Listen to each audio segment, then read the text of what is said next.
ഓ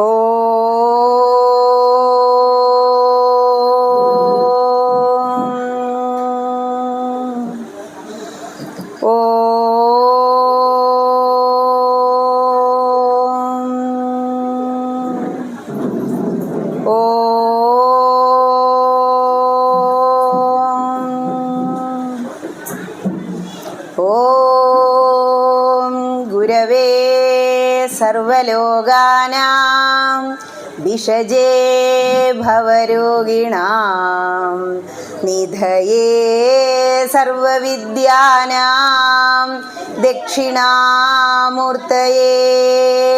നമഃ. ശിവം ശിവകരം ശാന്തം ശിവാത്മാനം ശിവോത്തമം ശിവമാർഗപ്രണേതാരം പ്രണതോസ്മി സദാ ശിവം. ഭൂതനാഥ സദാനന്ദ സർവഭൂതദയാപരാ രക്ഷ രക്ഷ മഹാബാഹോ ശാസ്ത്രേ തുഭ്യം നമോ നമഃ. ഓം ഗംഗണപതയേ നമഃ. ഓം സരസ്വത്യേ നമഃ. ഉഗ്രം വീരം മഹാവിഷ്ണും ജ്വലന്തം സർവതോന്മുഖം നൃസിംഹം ഭീഷണം ഭദ്രം മൃത്യും നമാമ്യഹം. ഓം നരസിംഹമൂർത്തയേ നമഃ. എല്ലാവർക്കും നമസ്കാരം. ഒരു സപ്താഹവേദിയിൽ സന്ധ്യയാകുമ്പോൾ ഇങ്ങനെ വന്നിരിക്കുക, അത് മഹാപുണ്യ. രാവിലെ തുടങ്ങുമ്പോൾ തന്നെ ഇന്നെന്താ നരസിംഹാവതാര. ആരാ വരണേ? 5 വയസ്സായ കുട്ടിയാ, പ്രഹ്ലാദന. കയാതുവിൻ്റെ ഗർഭത്തിൽ കിടക്കുമ്പോൾ നാരദ മഹർഷിയുടെ സത്സംഗം കേട്ട് ആരായി മാറി? മഹാഭക്തനായി മാറിയ ആ പ്രഹ്ലാദൻ എന്ന 5 വയസ്സുകാരൻ എന്താ ഇന്നിവിടെ പറഞ്ഞത്? ശ്രവണം കീർത്തനം വിഷ്ണോർ സ്മരണം പാദസേവനം അർച്ചനം വന്ദനം ദാസ്യം സഖ്യമാത്മനിവേദനം. നമുക്കുള്ള ഉപദേശ, ഹേ കൃഷ്ണ, നവധാ ഭക്തി എൻ്റെ എല്ലാ പ്രജകൾക്കും നൽകണമേ.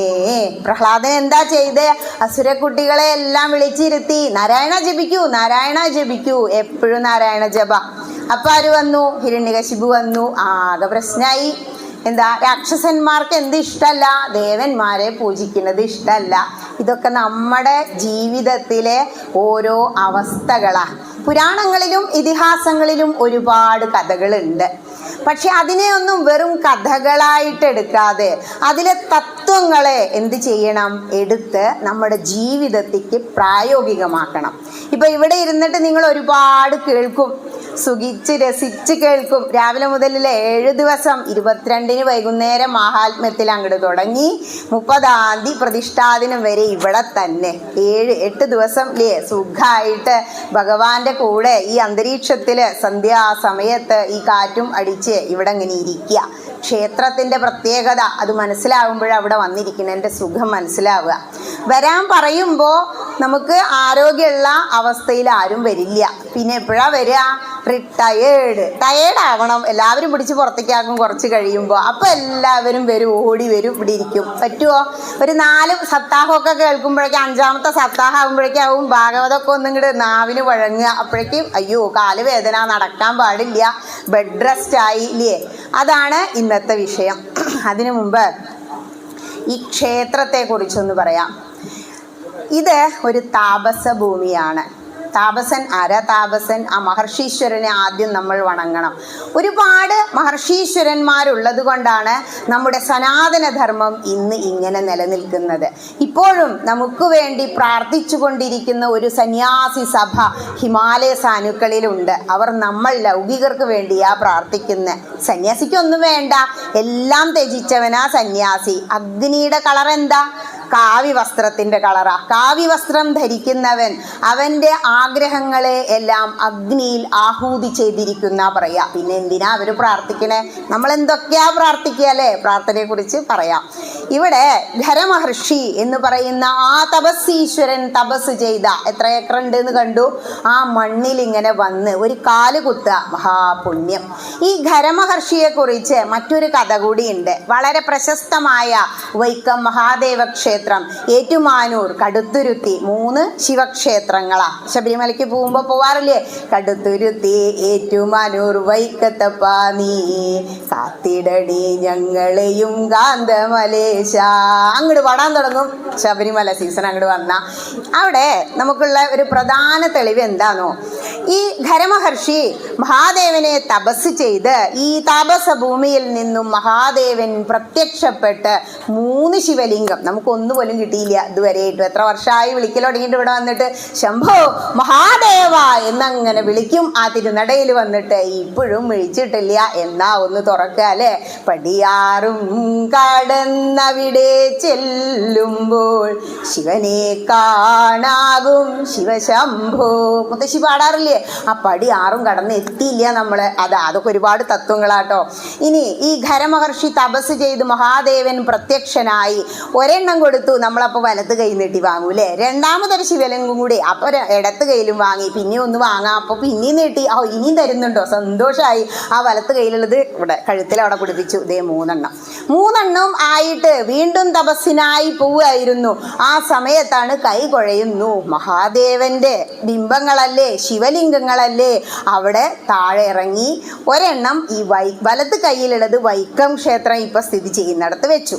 ഇടത് കയ്യിലുള്ളത് ഏറ്റുമാനൂര് അവിടെ വെച്ചു. നടുവിലുള്ളത് എവിടെ വെച്ചു? കടുത്തുരുത്തി. ഈ 3 ക്ഷേത്രങ്ങളും നടുവിൽ നിന്ന് നോക്കിയാൽ ഒരേ അകല. അതാണ് അതിൻ്റെ തത്വം.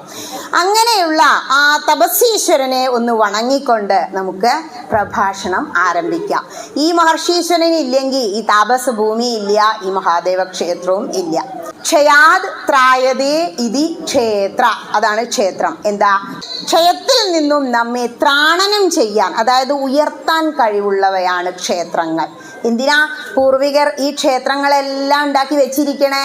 അതൊക്കെ പൂർവികര്, നമ്മളെന്താ പറയാ, അതൊക്കെ ബ്രാഹ്മണർക്കുള്ളതാണ് അല്ലേ? നമുക്ക് അങ്ങനെ ഒരു വെപ്പുണ്ട്. അങ്ങനെയല്ല. ആരാ ബ്രാഹ്മണൻ? ബ്രഹ്മജ്ഞാനേന ഏവ ബ്രാഹ്മണ. ബ്രഹ്മജ്ഞാനം ഉള്ളവൻ, ബ്രഹ്മത്തിലൂടെ ചരിക്കുന്നവൻ, അതായത് ഈശ്വരാരാധന നടത്തുന്ന എല്ലാവരും ബ്രാഹ്മണരാ. ജന്മനാൽ ജായതേ മർത്യ. ജന്മം കൊണ്ട് നമ്മൾ വെറും മനുഷ്യനാ. മർത്യം എന്ന് പറഞ്ഞാൽ മരണം ഉള്ളവനാ. നമ്മൾ അകത്തൊരാളുണ്ട് ഭഗവാനാ, പുറത്തൊരാളുണ്ട് ആരാന്നോ? നിഴല് പോലെ. കലാഹിന പരിഗ്രസ്തമ. ആ കാലമാകുന്ന അഹി, ആ പാമ്പ്, അതാരാ? യമൻ, കാലന. നമ്മുടെ പിറകിൽ എപ്പോഴും നിഴലായിട്ടുണ്ട്. എപ്പോഴാ പിടിക്കണ്ടേ നോക്കിയിട്ട്. ആ കാലൻ്റെ പിടുത്തം വരുന്നതിന് മുമ്പ് നമ്മൾ എന്ത് ചെയ്യണം?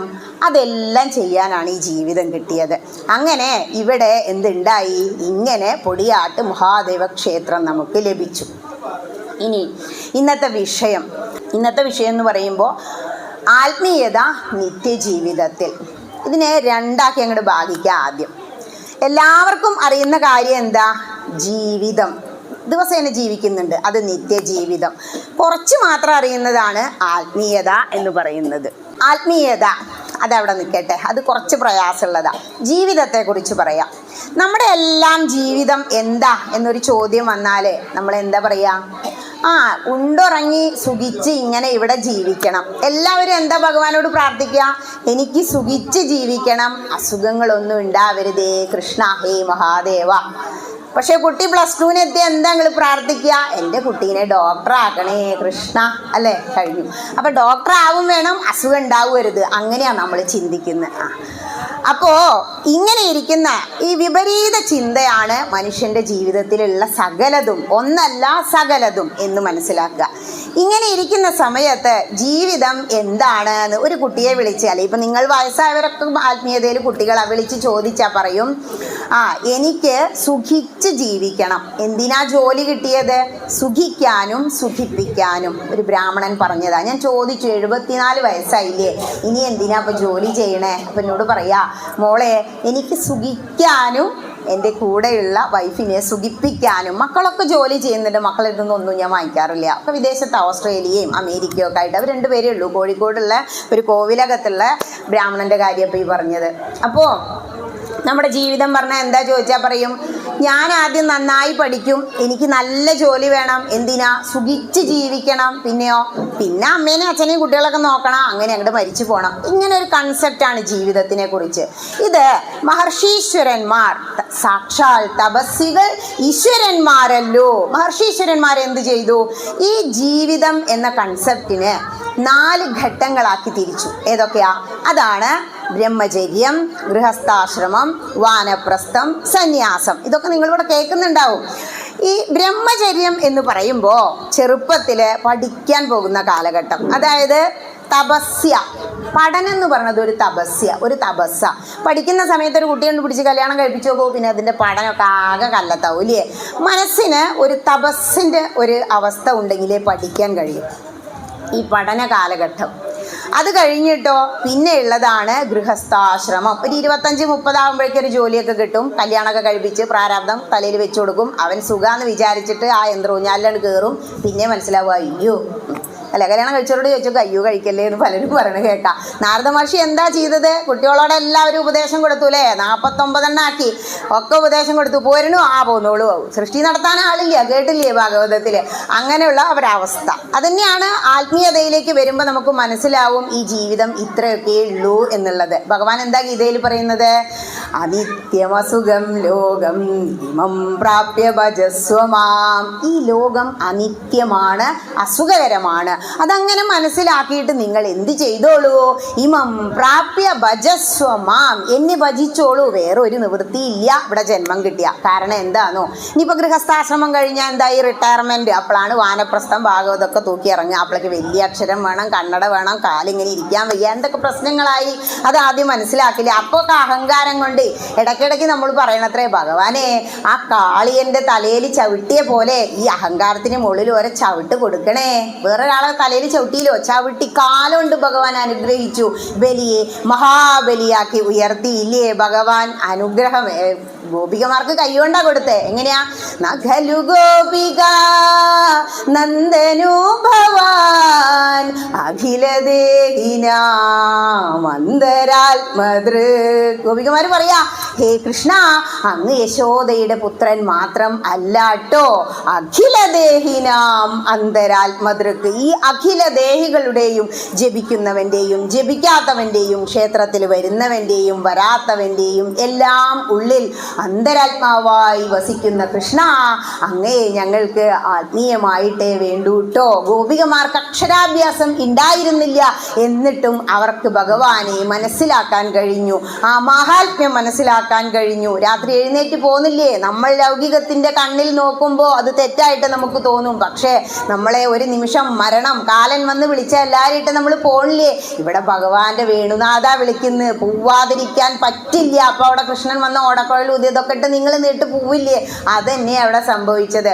ഇങ്ങനെ ഗൃഹസ്ഥാശ്രമം വാനപ്രസ്ഥവും കഴിഞ്ഞ് ലാസ്റ്റാണ് സന്യാസം. ഒരു 70 വയസ്സൊക്കെ ആകുമ്പോഴേക്കും ഒന്നും വേണ്ട, മുത്തശ്ശിയോട് പറഞ്ഞു നോക്കൂ, ഒരു 5 പവൻ്റെ വള ഞാൻ വാങ്ങിത്തരാട്ടോ. മുത്തശ്ശി എന്താ പറയാ? ഒന്നും വേണ്ട കുട്ടിയെ, ഒന്ന് നീട്ടിയിരുന്നാ മതി. അത്ര ആയിട്ടുണ്ടാവും. 25 വയസ്സിലാണെങ്കിലോ അമ്മ സന്തോഷത്തോടെ ഫസ്റ്റ് സാലറി ഇതാ അമ്മയ്ക്കൊരു വള, സന്തോഷമായില്ലേ? ഇത്രയേ ഉള്ളൂ കാര്യങ്ങൾ എന്ന് മനസ്സിലാക്കുക. അതായത് ജീവിതത്തിൻ്റെ 4 ഘട്ടങ്ങൾ. ആത്മീയാചാര്യന്മാർ അതിനെ എന്താക്കി? 4 ആശ്രമങ്ങളാക്കി മാറ്റി. പേര് തന്നെ നോക്കൂ, ആശ്രമം. എന്ത് ചെയ്യണം? ആഞ്ഞ് ശ്രമിക്കണം, എങ്കിലേ ആശ്രമങ്ങളിലൂടെ പോകാൻ കഴിയൂ. എങ്ങനെ ആശ്രമങ്ങളിലൂടെ പോവുക? അവിടെയാണ് ജീവിതത്തിലേക്ക് കടക്കുന്നതിന് മുമ്പ് തന്നെ ആത്മീയത തുടങ്ങണം എന്ന് പറയാം. നമ്മളെപ്പോഴാണ് ആത്മീയത തുടങ്ങണത്? ജീവിതം ഇപ്പം ഇതൊക്കെയാണ്, മനസ്സിലായില്ലേ? ഇനി ആത്മീയത എങ്ങനെ നിത്യജീവിതത്തിലേക്ക് കൊണ്ടുവരാം? ആത്മീയത എന്ന് പറയുമ്പോൾ എപ്പോഴാണ് തുടങ്ങുകയെന്ന് ചോദിച്ചാൽ, നമ്മളിപ്പോൾ ഭൂരിപക്ഷ ആൾക്കാരും എന്നോട് പറയാറ് റിട്ടയർ ആയിട്ട് വരാം അല്ലേ, ഇപ്പോൾ ഒഴിവില്ല, ഒന്നിനും സമയമില്ല, എല്ലാവർക്കും 24 മണിക്കൂറേ ഉള്ളൂ കേട്ടോ. 8 മണിക്കൂർ ഉറങ്ങാം, 8 മണിക്കൂർ ജോലിയും ചെയ്യാം, ബാക്കി 8 മണിക്കൂറോ അതിൽ 4 മണിക്കൂർ അടുക്കളയിൽ കിടന്ന് ഗൃഹാന്തകൂപേ പതിതോ യഥാ പശു തിരിഞ്ഞുകൊണ്ടിരിക്കും. ബാക്കി ഒരു 1 മണിക്കൂറെങ്കിലും ചെറുപ്പം മുതൽ മാറ്റി വെച്ചിരുന്നെങ്കിൽ നമ്മുടെ ഹൈന്ദവ സമൂഹം ഇങ്ങനെ അധപ്പതിക്കില്ലായിരുന്നു. മറ്റൊരു സ്ഥലത്താണെങ്കിൽ എന്തായിരിക്കും തിരക്ക്? പക്ഷെ ഉള്ളതിൽ സന്തോഷം കാണുക എന്നാ ഭഗവാൻ പറയുന്നത്. ഈ ജീവിതത്തിൽ എപ്പോഴാ ആത്മീയത തുടങ്ങണ്ടേ? റിട്ടയർ ആയിട്ടാണോ? അല്ല. ബോധം വെച്ചിട്ട് എന്ന് പറയും ചിലര്. ബോധം വെച്ചിട്ടാണോ? അതും അല്ല. എപ്പോൾ തുടങ്ങുന്നറിയോ? മാമുനിമാർ നമ്മുടെ മനുസ്മൃതിയിലും മറ്റും എഴുതി വെച്ച ഷോഡശ സംസ്കാര പ്രകാരം ഗർഭാധാനം മുതൽ അന്ത്യേഷ്ടി വരെ ഹൈന്ദവൻ ചെയ്യേണ്ട ഓരോ കാര്യങ്ങളും പടിപടിയായി 16 പടികളായി എഴുതി വെച്ചിട്ടുണ്ട്. ഇതിൽ ആദ്യത്തെ ചടങ്ങാണ് ഗർഭാധാനം. അപ്പോൾ ഭഗവാൻ അവിടെ തീരുമാനിക്കും. ലാസ്റ്റ് ഞാനൊരു കഥ പറയാം, ഓർമ്മിപ്പിക്കണം കേട്ടോ, കഥ പറഞ്ഞില്ലല്ലോ എന്ന് ഞാൻ മറക്കും. ആ കഥയിൽ പറയുമ്പോഴാണ് നമുക്ക് മനസ്സിലാവുക നമ്മളിവിടെ ജനിക്കണം എന്നുള്ളത് ആരാ? അച്ഛനും അമ്മയാണോ തീരുമാനിക്കുന്നത്? ഒരിക്കലും അല്ല. ഭഗവാൻ അവിടെ തീരുമാനിക്കും. ദേ ഇങ്ങനെ ഇവിടെ പൊടിയാട്ട് മഹാദേവ ക്ഷേത്രത്തിൻ്റെ കിഴക്കേ വശത്തായി ഇന്ന വീട്ടിൽ ഇന്ന കുട്ടി ഇന്ന പോലെ ജനിക്കണം, അത് മഹാഭക്തനാവണം. ഭഗവാൻ അത് തീരുമാനിച്ചാൽ നമ്മളവിടെ ഒന്ന് ജനിക്കും. അല്ലാതെ അച്ഛൻ്റെയും അമ്മേൻ്റെയും കഴിവൊന്നും അല്ല. അങ്ങനെയാണെങ്കിൽ എത്രയോ പേര് കുട്ടികളില്ലാതെ വിഷമിക്കണു. ഈ സത്യങ്ങൾ അങ്ങോട്ട് പരമാർത്ഥങ്ങൾ അങ്ങോട്ട് മനസ്സിലാക്കിയാൽ നമുക്ക് ദുഃഖം ഉണ്ടാവില്ല. എന്താ ദുഃഖം ചോദിച്ചു? ഈ ജന്മം എടുത്തത് തന്നെ ദുഃഖം. എന്താ ദുഃഖം ഉണ്ടാവാൻ കാരണം? പൂർവജന്മാർജിത കർമ്മമത്രേ ഭുവി സർവലോകർക്കും സുഖദുഃഖ കാരണം. എല്ലാവർക്കും പൂർവജന്മത്തിൽ, അല്ലാതെ 3 വയസ്സായ കുട്ടി എന്ത് തെറ്റ് ചെയ്തിട്ടാ ഇങ്ങനെ മാറാരോഗങ്ങൾ വരുന്നേ? പൂർവജന്മത്തിലുള്ളത് അനുഭവിക്കാനാ. അവസാനത്തെ കഥയിൽ അത് മനസ്സിലാകും. ശിവപുരാണത്തിലെ കഥയാണത്. ഇവിടെ നമ്മൾ ജീവിതത്തിലേക്ക് പ്രവേശിക്കുന്നതിന് മുമ്പ്, അതായത് ഒരു കല്യാണം കഴിഞ്ഞ സീമന്തം, പുംസവനം, ഇതൊക്കെ അതിൽ ഓരോ ചടങ്ങുകളാണ്. ഇങ്ങനെ ഇരിക്കുന്ന സമയത്ത് ഗർഭാധാനം നടത്തണം, എനിക്കൊരു പുത്രൻ അല്ലെങ്കിൽ പുത്രി ജനിക്കണം എന്ന് ഇവർ തീരുമാനിക്കുന്നതിന് മുമ്പ് ഇവരെന്ത് ചെയ്യണം? ആത്മീയമായ ഒരു സംസ്കാരം ഉണ്ടാക്കിയെടുക്കണം. ഇവിടെ നാരദ മഹർഷി ഉപദേശം കൊടുത്തപ്പോൾ ഗർഭസ്ഥ ശിശുവിനാ മനസ്സിലായത്, അല്ലേ? പ്രഹ്ലാദനാ കിട്ടിയത്. അപ്പൊ ഗർഭിണി ആയിരിക്കുമ്പോൾ തന്നെ എന്ത് ചെയ്യണം? ഈശ്വരീയമായ സഹസ്രനാമം ജപിക്കാം. നമുക്ക് ആവുന്നത് ചെയ്താൽ മതി കേട്ടോ, ഇന്നത് വേണമെന്നൊന്നുമില്ല. ചിലർ പറയും എനിക്ക് ജ്ഞാനപ്പാനെ പറ്റൂ, മതി, വേദതത്വം ഇങ്ങനെ കറന്നു വെച്ചിരിക്കുകയാണ് ജ്ഞാനപ്പാനയിൽ. അതൊരുപാട് പറയാനുണ്ട്. ഇവിടെ ജീവിതത്തിൽ പ്രവേശിക്കുന്നതിന് മുമ്പ്, ഗർഭാധാനം നടത്തുന്നതിന് മുമ്പ് ഭാര്യയും ഭർത്താവും ആത്മീയമായ കാര്യങ്ങളിലൂടെ സഞ്ചരിക്കണം. ഔഷധ സേവ നടത്തണം. അപ്പോൾ ഇതൊക്കെ എപ്പോഴാണ് നടത്തണ്ടേ? അതൊരു ചോദ്യമാണ്. ഋതുകാലം എന്ന് പറയും. അതായത് രജസ്വലയായി അതിനുശേഷം കുളിച്ച് 16 ദിവസമാണ് ഈ ഋതുകാലം സ്ത്രീക്ക് വരുന്നത്. ആ കാലഘട്ടത്തിലാണ് എന്ത് ചെയ്യുന്നത്? കൺസീവ് ചെയ്യുക, ഗർഭാധാനം നടക്കുക. അപ്പോൾ ഡോക്ടർമാരെ അവിടെ ചെന്ന് ചോദിച്ചാൽ ഇപ്പോൾ കല്യാണം കഴിഞ്ഞവരോട് പറഞ്ഞ് ഉപദേശിച്ചു കൊടുക്കും എന്ത് സേഫ്റ്റി പീരീഡ് എന്നൊക്കെ. അതൊക്കെ തന്നെ സംഭവം. അപ്പോൾ സേഫ്റ്റി പീരീഡ് അല്ലാത്ത സമയമാണ് ഈ 16 ദിവസം. ആ സമയത്ത് എന്ത് ചെയ്യണം? ഗർഭാധാനം നടത്തണം. അത് ഏത് സമയത്ത് നടത്തണം? നമ്മൾ ഔഷധ സേവ നടത്തണം. ആയുർവേദ ഹോസ്പിറ്റലിൽ പോയി നോക്കൂ, അവർ നമ്മളെ ഉപദേശിക്കും. ആ ലേഡി ഡോക്ടർ ഉപദേശിക്കും, ഇന്ന മരുന്നുകളൊക്കെ കഴിച്ച് നല്ല ആരോഗ്യമുള്ള ഓവം ഉണ്ടാവട്ടെ. അത് തന്നെ ആയുർവേദം അഥർവവേദത്തിൻ്റെ ഭാഗമാണ്. അത് ആരോഗ്യത്തിൻ്റെ ശാസ്ത്രമാണ്. എന്താ പറയുന്നത്? എല്ലാം ആരോഗ്യമായി ഇരിക്കുന്നതിന് വേണ്ടി നമ്മൾ ആത്മീയമായ കാര്യങ്ങൾ ചെയ്യണം. ഔഷധ സേവ നടത്തണം. ആരൊക്കെ നടത്തിയിട്ട് കുട്ടി ഉണ്ടായിട്ടുള്ളത്? ഇപ്പോഴത്തെ കുട്ടികളെ നിങ്ങളൊന്ന് ചിന്തിച്ച് നോക്കൂ. റബ്ബർ പാല് കുടിച്ച മാതിരി അല്ലേ? ആകെ ഹൈപ്പർ ആക്റ്റീവാണ്. ഇരിക്കാൻ പറഞ്ഞാൽ ഇരിക്കില്ല. ആകെ കൂടെ ഓടിപ്പാടി അമ്മ അച്ഛനോട് ക്ഷീണിച്ചു പോവും. കാരണങ്ങൾ പലതാ. മെൻ്റലി റിട്ടാർഡഡ് കുട്ടികൾ എത്ര എണ്ണം ജനിക്കുന്നു? കാരണം അച്ഛനും അമ്മയാ. വേറൊരു പ്രശ്നമല്ല.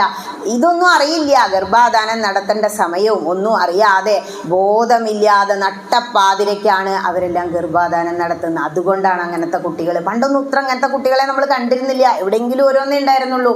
ഇപ്പോഴത്തെ തലമുറ നെറ്റിന് പിറകെ പോയി ഓൺലൈൻ ക്ലാസ്സും ഓൺലൈൻ ജോലികളുമായി നട്ടപ്പാതിരയ്ക്കാണ് കയറി വന്നിട്ട് ഇതെല്ലാം ചെയ്യുന്നത്. അതുകൊണ്ടാണ് ഇതൊക്കെ ഇങ്ങനെ പച്ചയ്ക്ക് പറയണ്ട പറയും. പക്ഷെ പറഞ്ഞു കൊടുത്താലേ അടുത്ത ജനറേഷന് മനസ്സിലാവുള്ളൂ.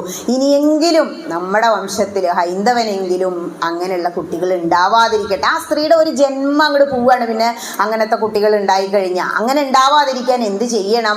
ഇങ്ങനെ ഔഷധ സേവ നടത്തി മന്ത്രങ്ങളൊക്കെ ഉച്ചരിച്ചുകൊണ്ട് ആത്മീയമായി അവരെന്ത് ചെയ്യണം? കുറച്ച് ദിവസം ആത്മീയമായി കുറച്ച് ക്ഷേത്രങ്ങളൊക്കെ സന്ദർശിച്ച് ഭഗവാനോട് ഒരു സൽപുത്രിയെ ലഭിക്കാൻ വേണ്ടി പ്രാർത്ഥിച്ചു കൊണ്ട് വേണം ഒരു 9:30-11:00 ഉള്ളിലൊക്കെ ഗർഭാധാനം നടക്കണം. അത് നടക്കാത്തത് കൊണ്ടാണ്. നട്ടപ്പതിര എന്ന് പറഞ്ഞാൽ എന്താ? രാക്ഷസന്മാരുടെ സമയ. എന്ന് പറഞ്ഞാൽ രാത്രി, അക്ഷസ് എന്ന് പറഞ്ഞാൽ കണ്ണുകളിൽ ഇരുട്ട് ഉള്ളവനാണ് ആര്? രാക്ഷസന്മാർ. അല്ലാതെ പ്രത്യേകിച്ച് കൊമ്പും കോലും വെച്ചവരൊന്നും അല്ല രാക്ഷസന്മാർ. നമ്മളിൽ തന്നെ ഉണ്ട് ഈ 3 ഗുണങ്ങളും ഉള്ളത്. രജോ ഗുണം, തമോ ഗുണം എല്ലാം ഉള്ളവർ. അതുകൊണ്ട് ആത്മീയമായ വിദ്യാഭ്യാസം എവിടുന്ന് തുടങ്ങി? യോനിയിലേക്ക് ഈ ബീജം പ്രവേശിക്കുന്ന സമയത്ത് തന്നെ നമ്മുടെ ആത്മീയ വിദ്യാഭ്യാസം ആരംഭിക്കുന്നു എന്നാണ് ഈ ചടങ്ങുകളിൽ നിന്ന് മനസ്സിലാക്കേണ്ടത്. ഇങ്ങനെ തന്നെ മനസ്സിലാക്കണം. അതിനുശേഷം ഗർഭിണിയായതിനു ശേഷം അമ്മ എന്ത് ചെയ്യണം? ഗ്രന്ഥപാരായണം നടത്തണം. വിഷ്ണു സഹസ്രനാമം ഇവിടെ എടുത്ത് വെക്കാം. ഇന്നലെ ഇവിടെ ജപിച്ചില്ലേ? എന്ത് രസമായിട്ടാലേ. അതില് മഹാഭാരതത്തിൽ നിന്നും കിട്ടിയ 2 മണിമുത്തുകളാ. ഒന്ന് വിഷ്ണു സഹസ്രനാമവും ഒന്ന് ഭഗവത്ഗീതയും. ഭാഗവതമൊക്കെ വായിക്കും നമ്മൾ. പക്ഷെ ഭാഗവതം അറിയണമെങ്കിൽ ആദ്യം മഹാഭാരതം വായിക്കണം എന്നാ. മഹാഭാരതം പൂർണ്ണമായി വായിച്ച എത്ര പേരുണ്ട്? ഒന്ന് സ്വയം ഒന്ന് ചിന്തിച്ചാൽ മതി. കൈയൊന്നും പൊക്കണ്ട. കാരണം നമ്മളുടെ ഒരു സംസ്കാരപ്രകാരം ആരും നമ്മളെ അതിന് നിർബന്ധിക്കുന്നില്ല. അതുകൊണ്ടാണ്. ഇനി ഈ മഹാഭാരതത്തിൽ ഭീഷ്മാചാര്യർ 58 ദിവസം ഇങ്ങനെ ഉത്തരായണം കാത്ത് കിടക്കുക. ആ സമയത്ത് ധർമ്മപുത്രർ ചെന്നിട്ട് ചോദിക്കുന്ന കുറേ ചോദ്യങ്ങളുണ്ട് മഹാഭാരതത്തിൽ. അവിടെ ഒരു ചോദ്യം ചോദിച്ചു. എന്താ ചോദിക്കുന്നതെന്നറിയോ? കിമേകം ദൈവതം. ആദ്യത്തെ ഭാഗങ്ങളാ. കിമേകം ദൈവതം എന്ന് പറഞ്ഞാൽ ഏതൊരു ഏക ദൈവത്തെയാണ് നമ്മൾ പ്രാർത്ഥിക്കേണ്ടത്? വീണ്ടും ചോദിക്കാം. കിം ജപൻ മുച്യതേ. ആരുടെ നാമങ്ങളാണ് നമ്മൾ ജപിക്കേണ്ടത്? വീണ്ടും ചോദിക്കുക. ഓ സർവധർമാണാം. എല്ലാ ധർമ്മങ്ങളിലും വെച്ച് പ്രശസ്തമായ ധർമ്മം ഏതാണ്? അവസാനം വീണ്ടും ഒന്നും കൂടി ചോദിക്കും. ആരെയാണ് അർച്ചിക്കേണ്ടത് എന്നുള്ളത്. അങ്ങനെ 4 ചോദ്യങ്ങൾ ചോദിക്കുന്ന ആ ശ്ലോകങ്ങൾ അതിൽ വരുന്നുണ്ട്. ആ സമയത്ത് ഭീഷ്മ പിതാമഹൻ ഉത്തരം പറഞ്ഞു കൊടുക്കുക. ആ ശാന്തി പർവ്വമൊക്കെ ഒന്ന് വായിക്കണം നമ്മൾ. അങ്ങനെ പറഞ്ഞു കൊടുക്കുകയാണ്. എല്ലാത്തിനും ആദ്യത്തെ 3 ചോദ്യത്തിനും ഉത്തരം ശ്രീനാരായണൻ. നിങ്ങൾ ആരെയാണോ ഇവിടെ പൂജിച്ച് ആരാധിച്ച് കൃഷ്ണനായി വിഷ്ണുവായി നരസിംഹമൂർത്തിയായി വെച്ചിരിക്കുന്ന ആ ശ്രീനാരായണനെ നിങ്ങൾ കിം ജപൻ മുച്യതേ. ശ്രീനാരായണന്റെ നാമം ജപിക്കണം. ഓ സർവധർമാണാം.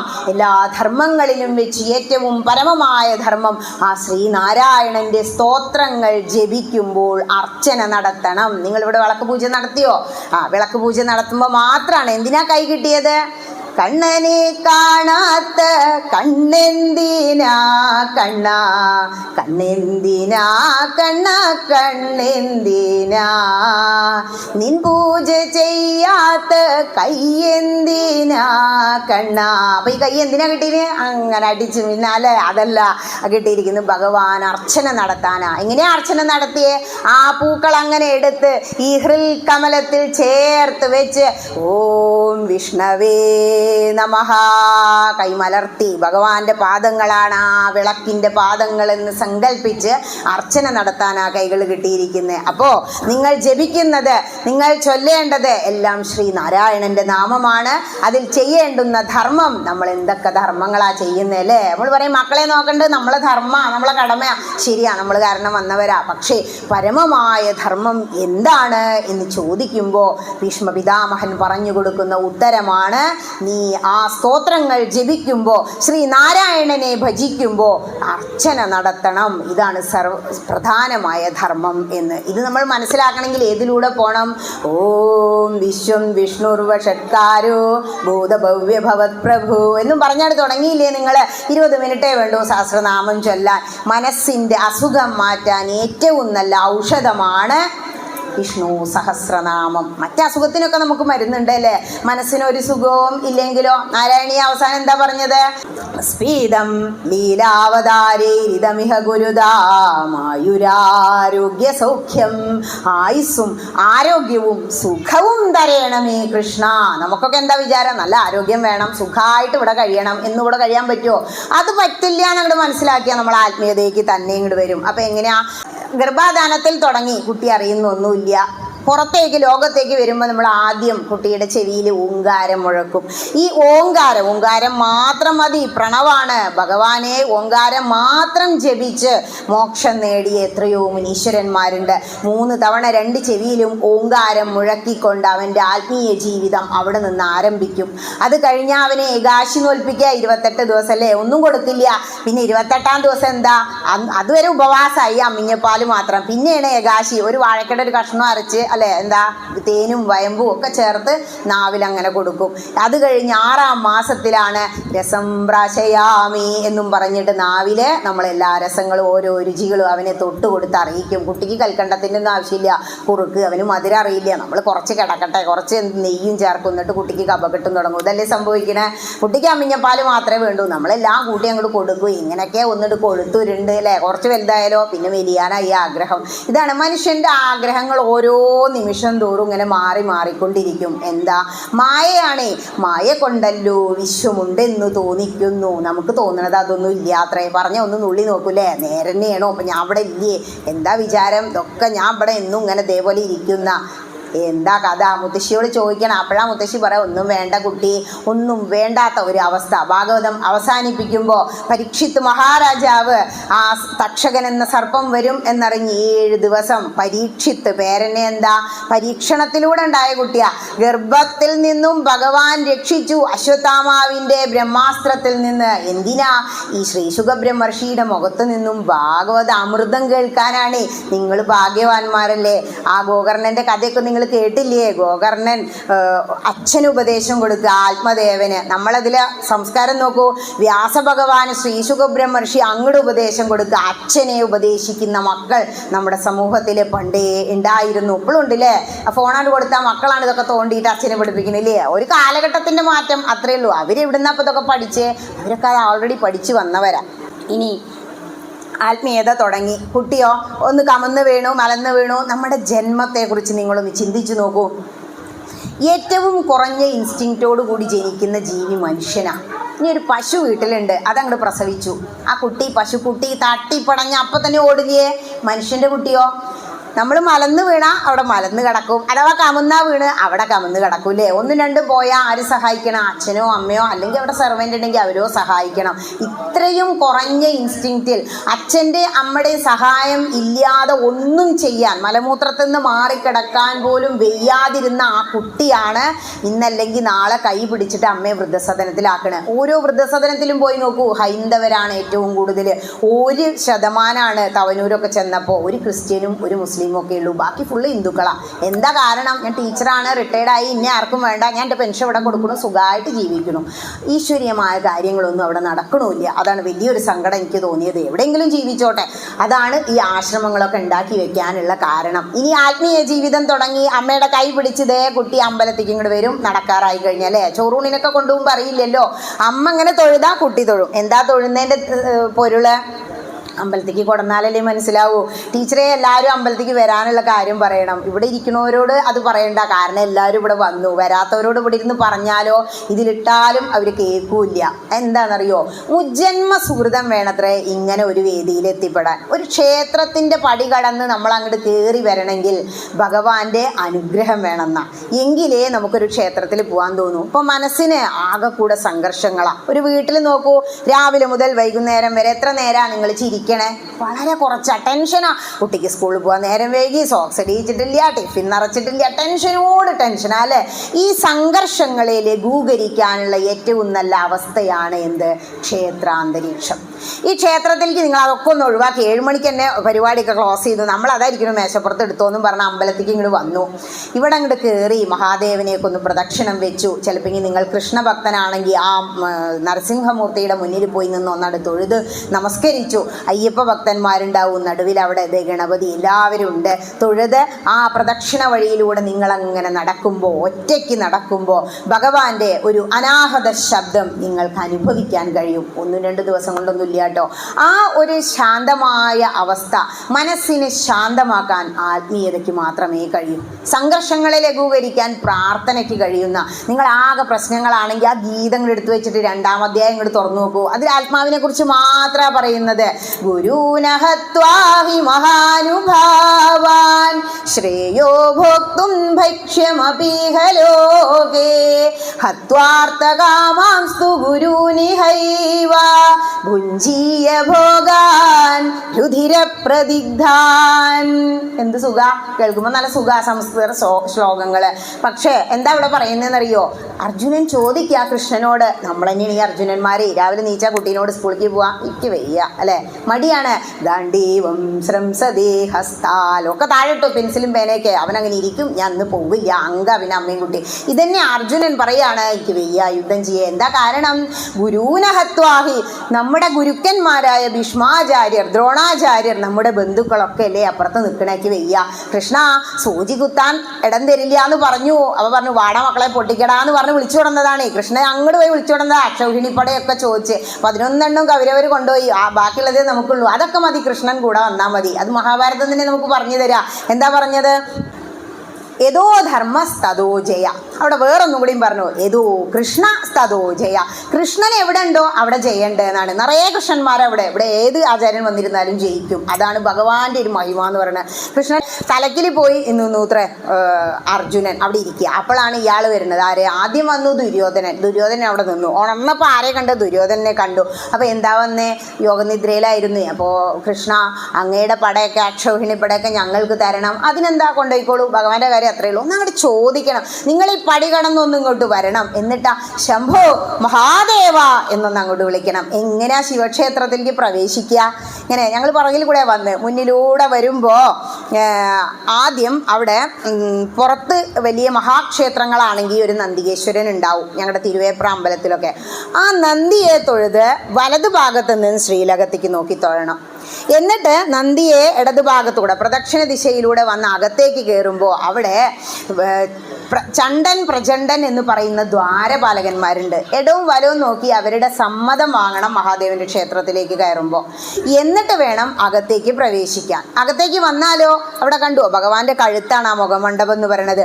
അവിടെ ഇടത്ത് സൈഡിലൂടെ വരുമ്പോൾ അവിടെ നന്ദികേശ്വരൻ ഉണ്ടാവും. ഇടത്തെ സൈഡിൽ നിന്നിട്ട് ശ്രീലകത്തിലേക്ക് നോക്കി എന്ത് ചൊല്ലണം?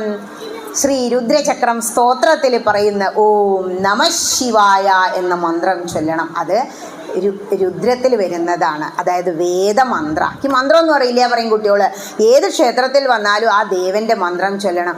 ഓം നമഃശിവായ എന്ന ശിവപഞ്ചാക്ഷരി മന്ത്രം ആദ്യം ഭഗവാന്റെ ആ രൂപം നോക്കി തൊഴുത് ആ രൂപത്തെ ആവാഹിക്കണം മനസ്സിലേക്ക്. എന്നിട്ട് കണ്ണടച്ച് ഉള്ളിലിരിക്കുന്ന ആ ബ്രഹ്മം, അതായത് ഈ ജീവാത്മാവും ആ പരമാത്മാവും ഒന്നാകുന്ന ഒരവസ്ഥയിലേക്ക് നമ്മൾ വരണം. അങ്ങനെ പ്രാർത്ഥിക്കണം. എന്നിട്ട് പ്രദക്ഷിണം പോകുമ്പോഴോ സവ്യാപസവ്യം എന്നാ പറയാ. എന്താ സവ്യാപസവ്യം എന്ന് പറഞ്ഞാൽ?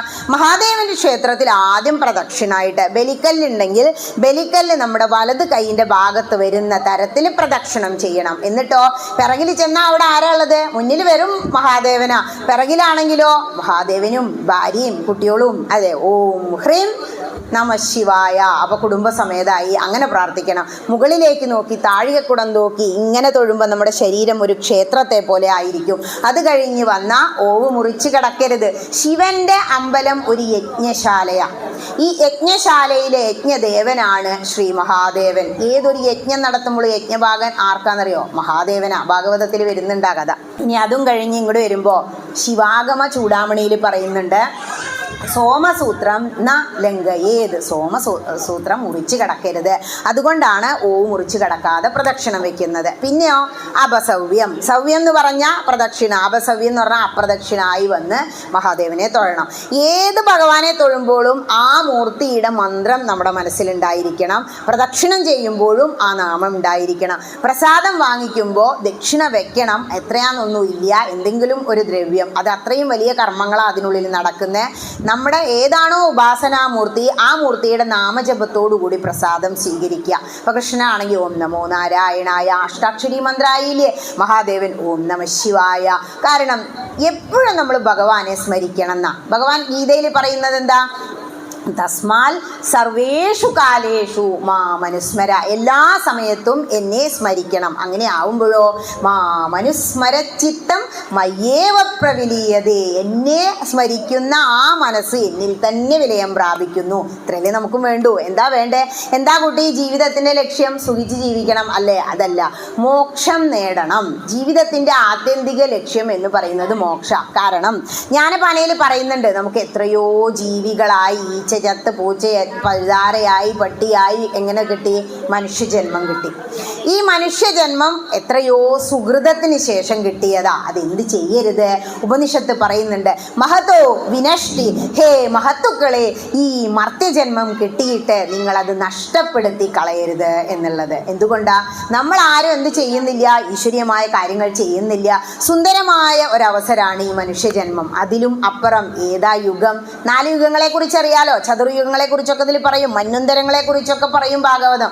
ചതുർയുഗം എന്ന് പറയുമ്പോൾ കൃതം, ത്രേതം, ദ്വാപരം, കലി. ഈ കൃതയുഗത്തിൽ ധ്യാനിക്കണം, തപസ് ചെയ്യണമായിരുന്നു. കുറച്ച് പ്രയാസ ധ്യാനം അല്ലേ. ത്രേതായുഗത്തിൽ യാഗങ്ങളും യജ്ഞങ്ങളും വേണമായിരുന്നു. കൃതം, ത്രേതം, ദ്വാപരയുഗത്തിൽ തപസ്, കഠിനമായ തപസ് വേണമായിരുന്നു. ഇതൊന്നും വേണ്ട കലിയുഗത്തിൽ. കലിയുഗത്തിൽ എന്തേ വേണ്ടൂ?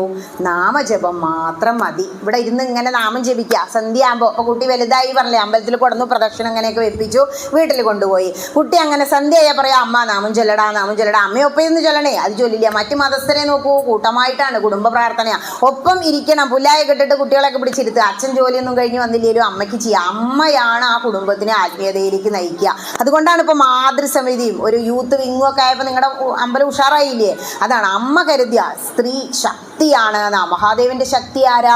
പാർവതി ദേവിയാ. ഉമാ മഹേശ്വര സംവാദം. ആദ്യം ഉമയാ, പിന്നെ മഹേശ്വരനുള്ളൂ. ശിവന് ശക്തി വേണമെങ്കിൽ സ്ത്രീ വേണം. കുടുംബത്തിൽ ആത്മീയത വേണമെങ്കിൽ അമ്മ തന്നെ വിചാരിക്കണം. അമ്മ കുട്ടികളൊക്കെ പിടിച്ചിരുത്തി കുട്ടിയോട് പറഞ്ഞ് നാമം ജപിക്കാൻ പറഞ്ഞു. എത്ര തവണ ജപിക്കണം? ഒരു 108 തവണ ജപിച്ചോ. അത് നമ്മളിൽ പറഞ്ഞ തത്വമാണത്. ശങ്കരാചാര്യസ്വാമി പറഞ്ഞു വെച്ചതാണ്. ഇഷ്ടദേവതയുടെ 108 നാമമെങ്കിലും നീ ഒരു ദിവസം ജപിക്കണം. അപ്പോൾ 108 തവണ ജപിക്കാൻ പറഞ്ഞു. അതാണ് നമ്മൾ ഈ അഷ്ടോത്തരമൊക്കെ നിങ്ങൾ അർച്ചിക്കണേ. അപ്പോൾ ജപിക്കാനിരുന്നു. കുട്ടിയുടെ 8-10 തവണയൊക്കെ ചൊല്ലി കഴിഞ്ഞപ്പോൾ അമ്മ അടുക്കളയിലേക്ക് നീട്ട് പോയി. അടുപ്പത്ത് എപ്പോഴും സംഭവമാകുമല്ലോ, എപ്പോഴും ആ ഒരു ഇതിലാണ് കടന്ന് കറങ്ങണത്. അമ്മയെ മതിയോ? അമ്മ ഉണ്ടില്ല. പിന്നെ നാരായണ അമ്മയെ മതിയോ? അപ്പോൾ അവിടുന്ന് ദേഷ്യപ്പെട്ടു അമ്മ. എനിക്ക് ചെവിയൊക്കെ കേൾക്കും. അപ്പോൾ കുട്ടി പറയാണ്, ഭഗവാൻ ചെവിയൊന്നും കേൾക്കില്ല അല്ലേ?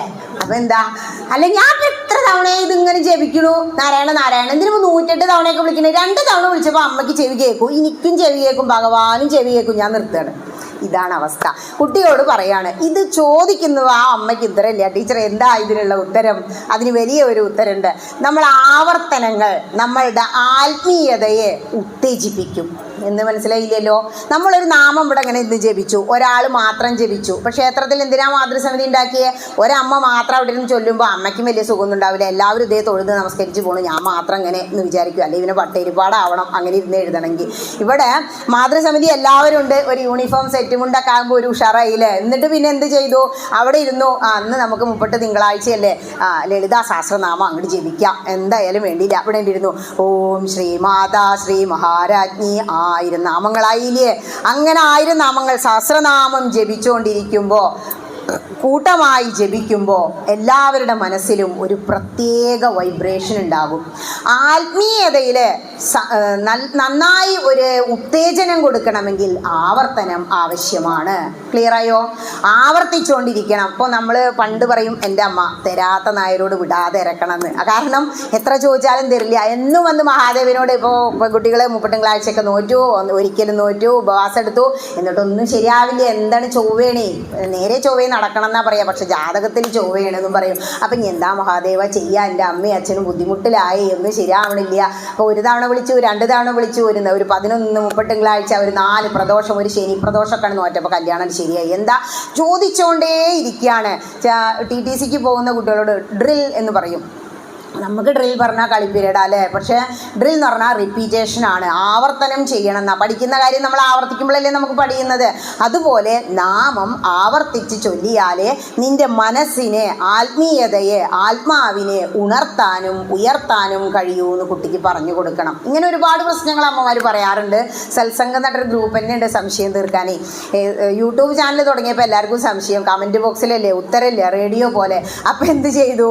ഒരു വാട്സപ്പ് ഗ്രൂപ്പിലൂടെയാണ് ഉത്തരം പറഞ്ഞുകൊണ്ടിരിക്കുന്നത്. ഒരുപാട് സംശയങ്ങൾ. എന്താണ് ഉത്സവം, എന്താണ് കൊടിയേറ്റം, എന്താണ് ഒരുപാട് സംശയങ്ങളാണ്. ഏത് സമയത്ത് തൊഴണം, എങ്ങനെ പ്രദക്ഷിണം വെക്കണം, ഇതൊക്കെ നമ്മളെല്ലാവരെയും സംശയങ്ങളാണ്. പ്രദക്ഷിണം എന്നാണ്. തെക്ക് ഭാഗത്തൂടെ ഇങ്ങനെ പോയി ഇതിലേ വന്നില്ലേ. ഒരു പ്രദക്ഷിണം കഴിയുമ്പോഴേക്കും നമ്മുടെ ജീവൻ ഈ കുണ്ടലിനി ശക്തി പറയും നമ്മുടെ ഈ ബാക്ക് സൈഡിൽ നിന്ന്. അതാണ് പറഞ്ഞു പടിയാറും കടന്ന് 6 ആധാര ചക്രങ്ങളാണ് നമ്മളുടെ ഈ സുഷുമ്ന, ഈ നട്ടെല്ലിലുള്ളത്. അവസാനം ഇവിടെ സഹസ്രാര പത്മം എന്ന് പറയുന്നത്. ഈ ജീവൻ ഓം എന്ന് നിങ്ങൾ ജപിക്കുമ്പോൾ താഴെത്തുന്ന കുണ്ടലിനി ശക്തി അങ്ങോട്ട് ഉയർന്ന് നട്ടെല്ലിലൂടെ ഈ സഹസ്രാര പത്മത്തിലേക്ക് എത്തുന്ന ആ ഒരു പ്രക്രിയയാണ് പ്രദക്ഷിണം ചെയ്യുമ്പോൾ സംഭവിച്ചുകൊണ്ടിരിക്കുക.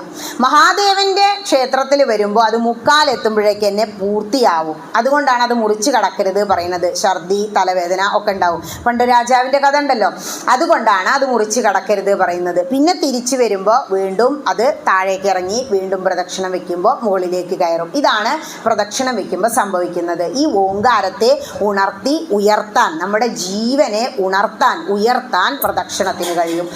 ഒറ്റ പ്രദക്ഷിണവും വേണ്ട. എവിടെ? പാമ്പുംകാവിൽ. 2 ഒറ്റ ആർക്കാ? ഗണപതിക്ക്. 2 സൂര്യക്ഷേത്രങ്ങൾ. 3 മഹാദേവന്. 4 വിഷ്ണുവിനും ഭഗവതിക്കും. 5 അയ്യപ്പന്. 6 അറുമുഖന്. ഇങ്ങനെ പോകുന്നു. 7 അരയാൽ വൃക്ഷത്തിന്. എന്തുകൊണ്ടാണ്? അരയാൽ വൃക്ഷം പുറത്തുവിടുന്ന ഓക്സിജൻ ഏറ്റവും പ്യുവർ ഓക്സിജനാണ്. ശുദ്ധമായ ഓക്സിജൻ പൈസ കൊടുത്തിട്ടാണ് ഡൽഹിയിലുള്ളവരൊക്കെ ശ്വസിക്കുന്നത്. വായിച്ചില്ലേ പത്രത്തിൽ? നമ്മളിവിടെ കേരളത്തിൽ ഇത്രയും കാവുകളും ആൽമരങ്ങളും ക്ഷേത്രങ്ങളും ഉള്ളത് കൊണ്ട് അതൊന്നും നമുക്ക് കാശ് കൊടുക്കണ്ട. എന്ത് മതി? അമ്പലത്തിലേക്ക് ഒന്ന് അങ്ങോട്ട് ചെന്നാൽ മതി. ഒക്കെ ഫ്രീ ആയിട്ട് ഇങ്ങനെ തന്നുകൊണ്ടിരിക്കുക. അമ്പലത്തിൽ ചെന്നാൽ എന്തൊക്കെയാണ് കിട്ടുന്നത്? അതിനു മുമ്പ് കുട്ടി ഇപ്പം അമ്പലത്തിൽ വന്നു, നാമജപവും കഴിഞ്ഞു അല്ലേ? നാമം ജപിക്കണം എന്ന് പറഞ്ഞാൽ ഒരു ദിവസം ആദ്യം നിങ്ങൾ നമഃശിവായ, നാരായണായ നമ, ഈ മന്ത്രത്തിന് ഒരുപാട് ശക്തിയുണ്ട് കേട്ടോ. ബ്രാഹ്മണരെ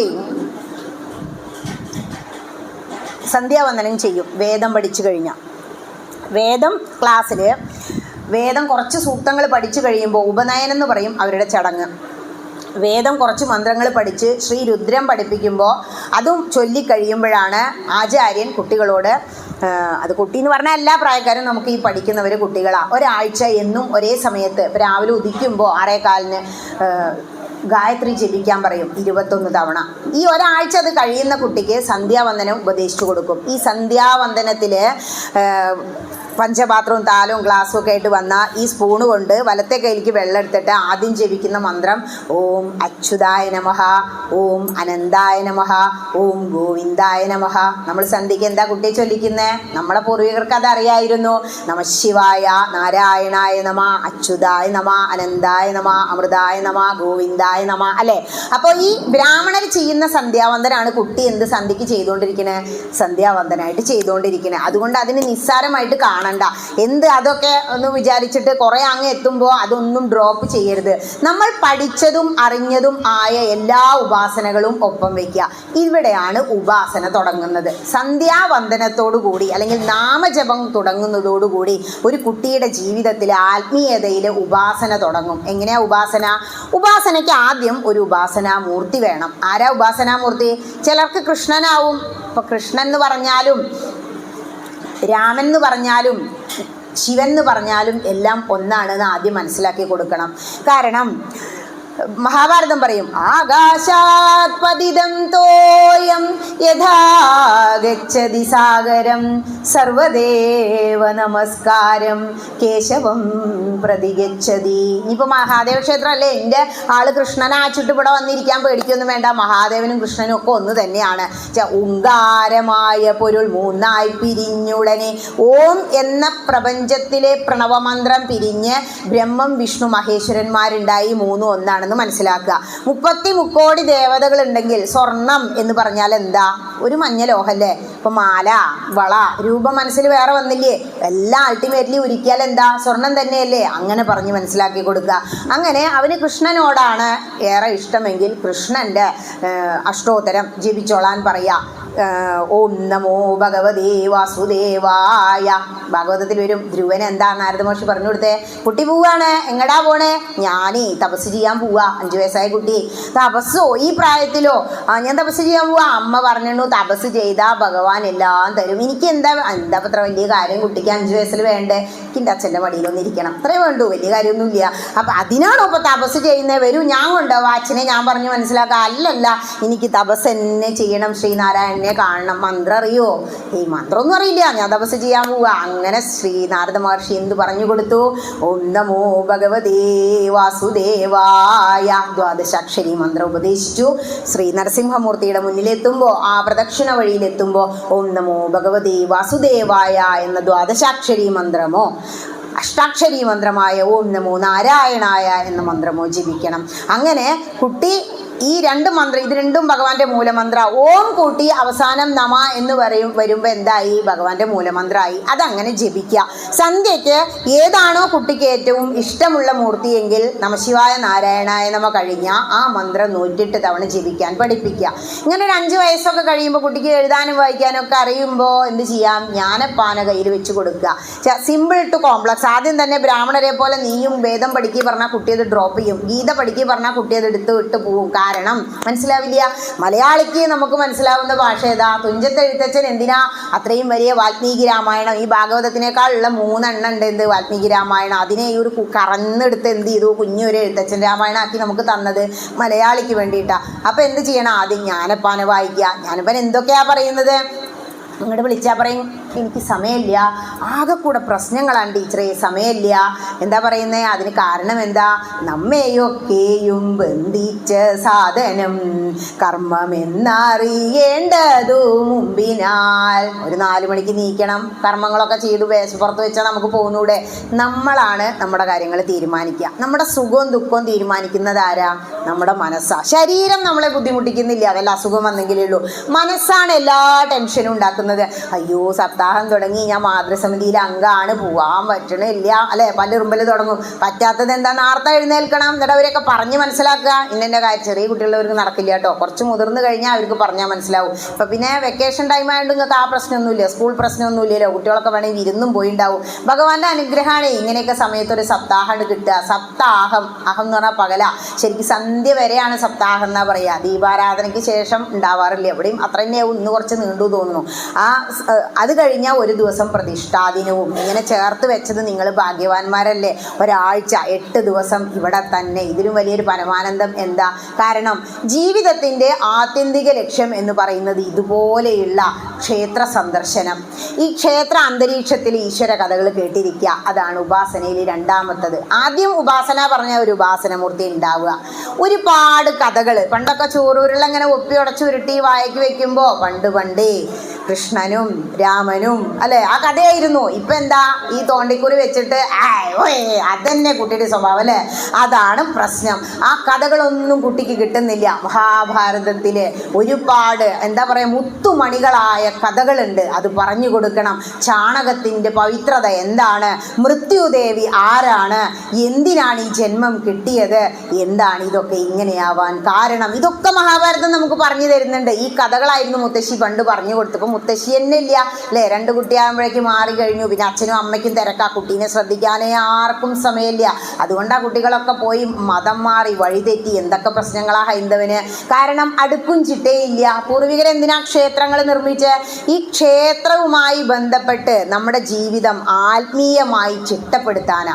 നമുക്ക് പൂർവികർ ക്ഷേത്രം തന്നത് വെറുതെ പോയി തൊഴുതു പോരാനല്ല. നമ്മുടെ ജീവിതത്തിൽ ആത്മീയമായ ഒരുപാട് കാര്യങ്ങൾ, ജീവിതം സുഗമമാക്കാൻ വേണ്ടിയിട്ട്, ജീവിതം സുന്ദരമാക്കാൻ വേണ്ടിയിട്ടാണ് ക്ഷേത്രങ്ങളും ആചാരങ്ങളും തന്നത്.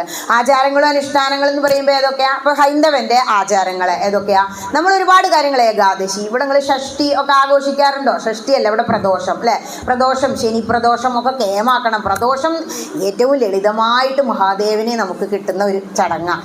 ഇപ്പം നാളെയല്ലേ പ്രദോഷം ത്രയോദശി നാളിൽ ത്രയോദശി തിഥി വരുന്ന ദിവസം മഹാദേവൻ സന്ധ്യയാകുമ്പോൾ ശ്രീ പാർവതി ദേവിയോട് കൂടിയിട്ട് ആ തിരുമുറ്റത്ത് വന്നിട്ട് താണ്ഡവം നൃത്തമാടുന്ന സമയത്ത് അത് കാണാൻ വേണ്ടി ദേവലോകത്ത് നിന്നും മറ്റ് എല്ലാ ഭഗവാന്മാരും വരും. ആ സമയത്ത് നമ്മൾ വന്നവർ ചിരിച്ചോണ്ട് അത്ര ഡാൻസ് ചെയ്യുക.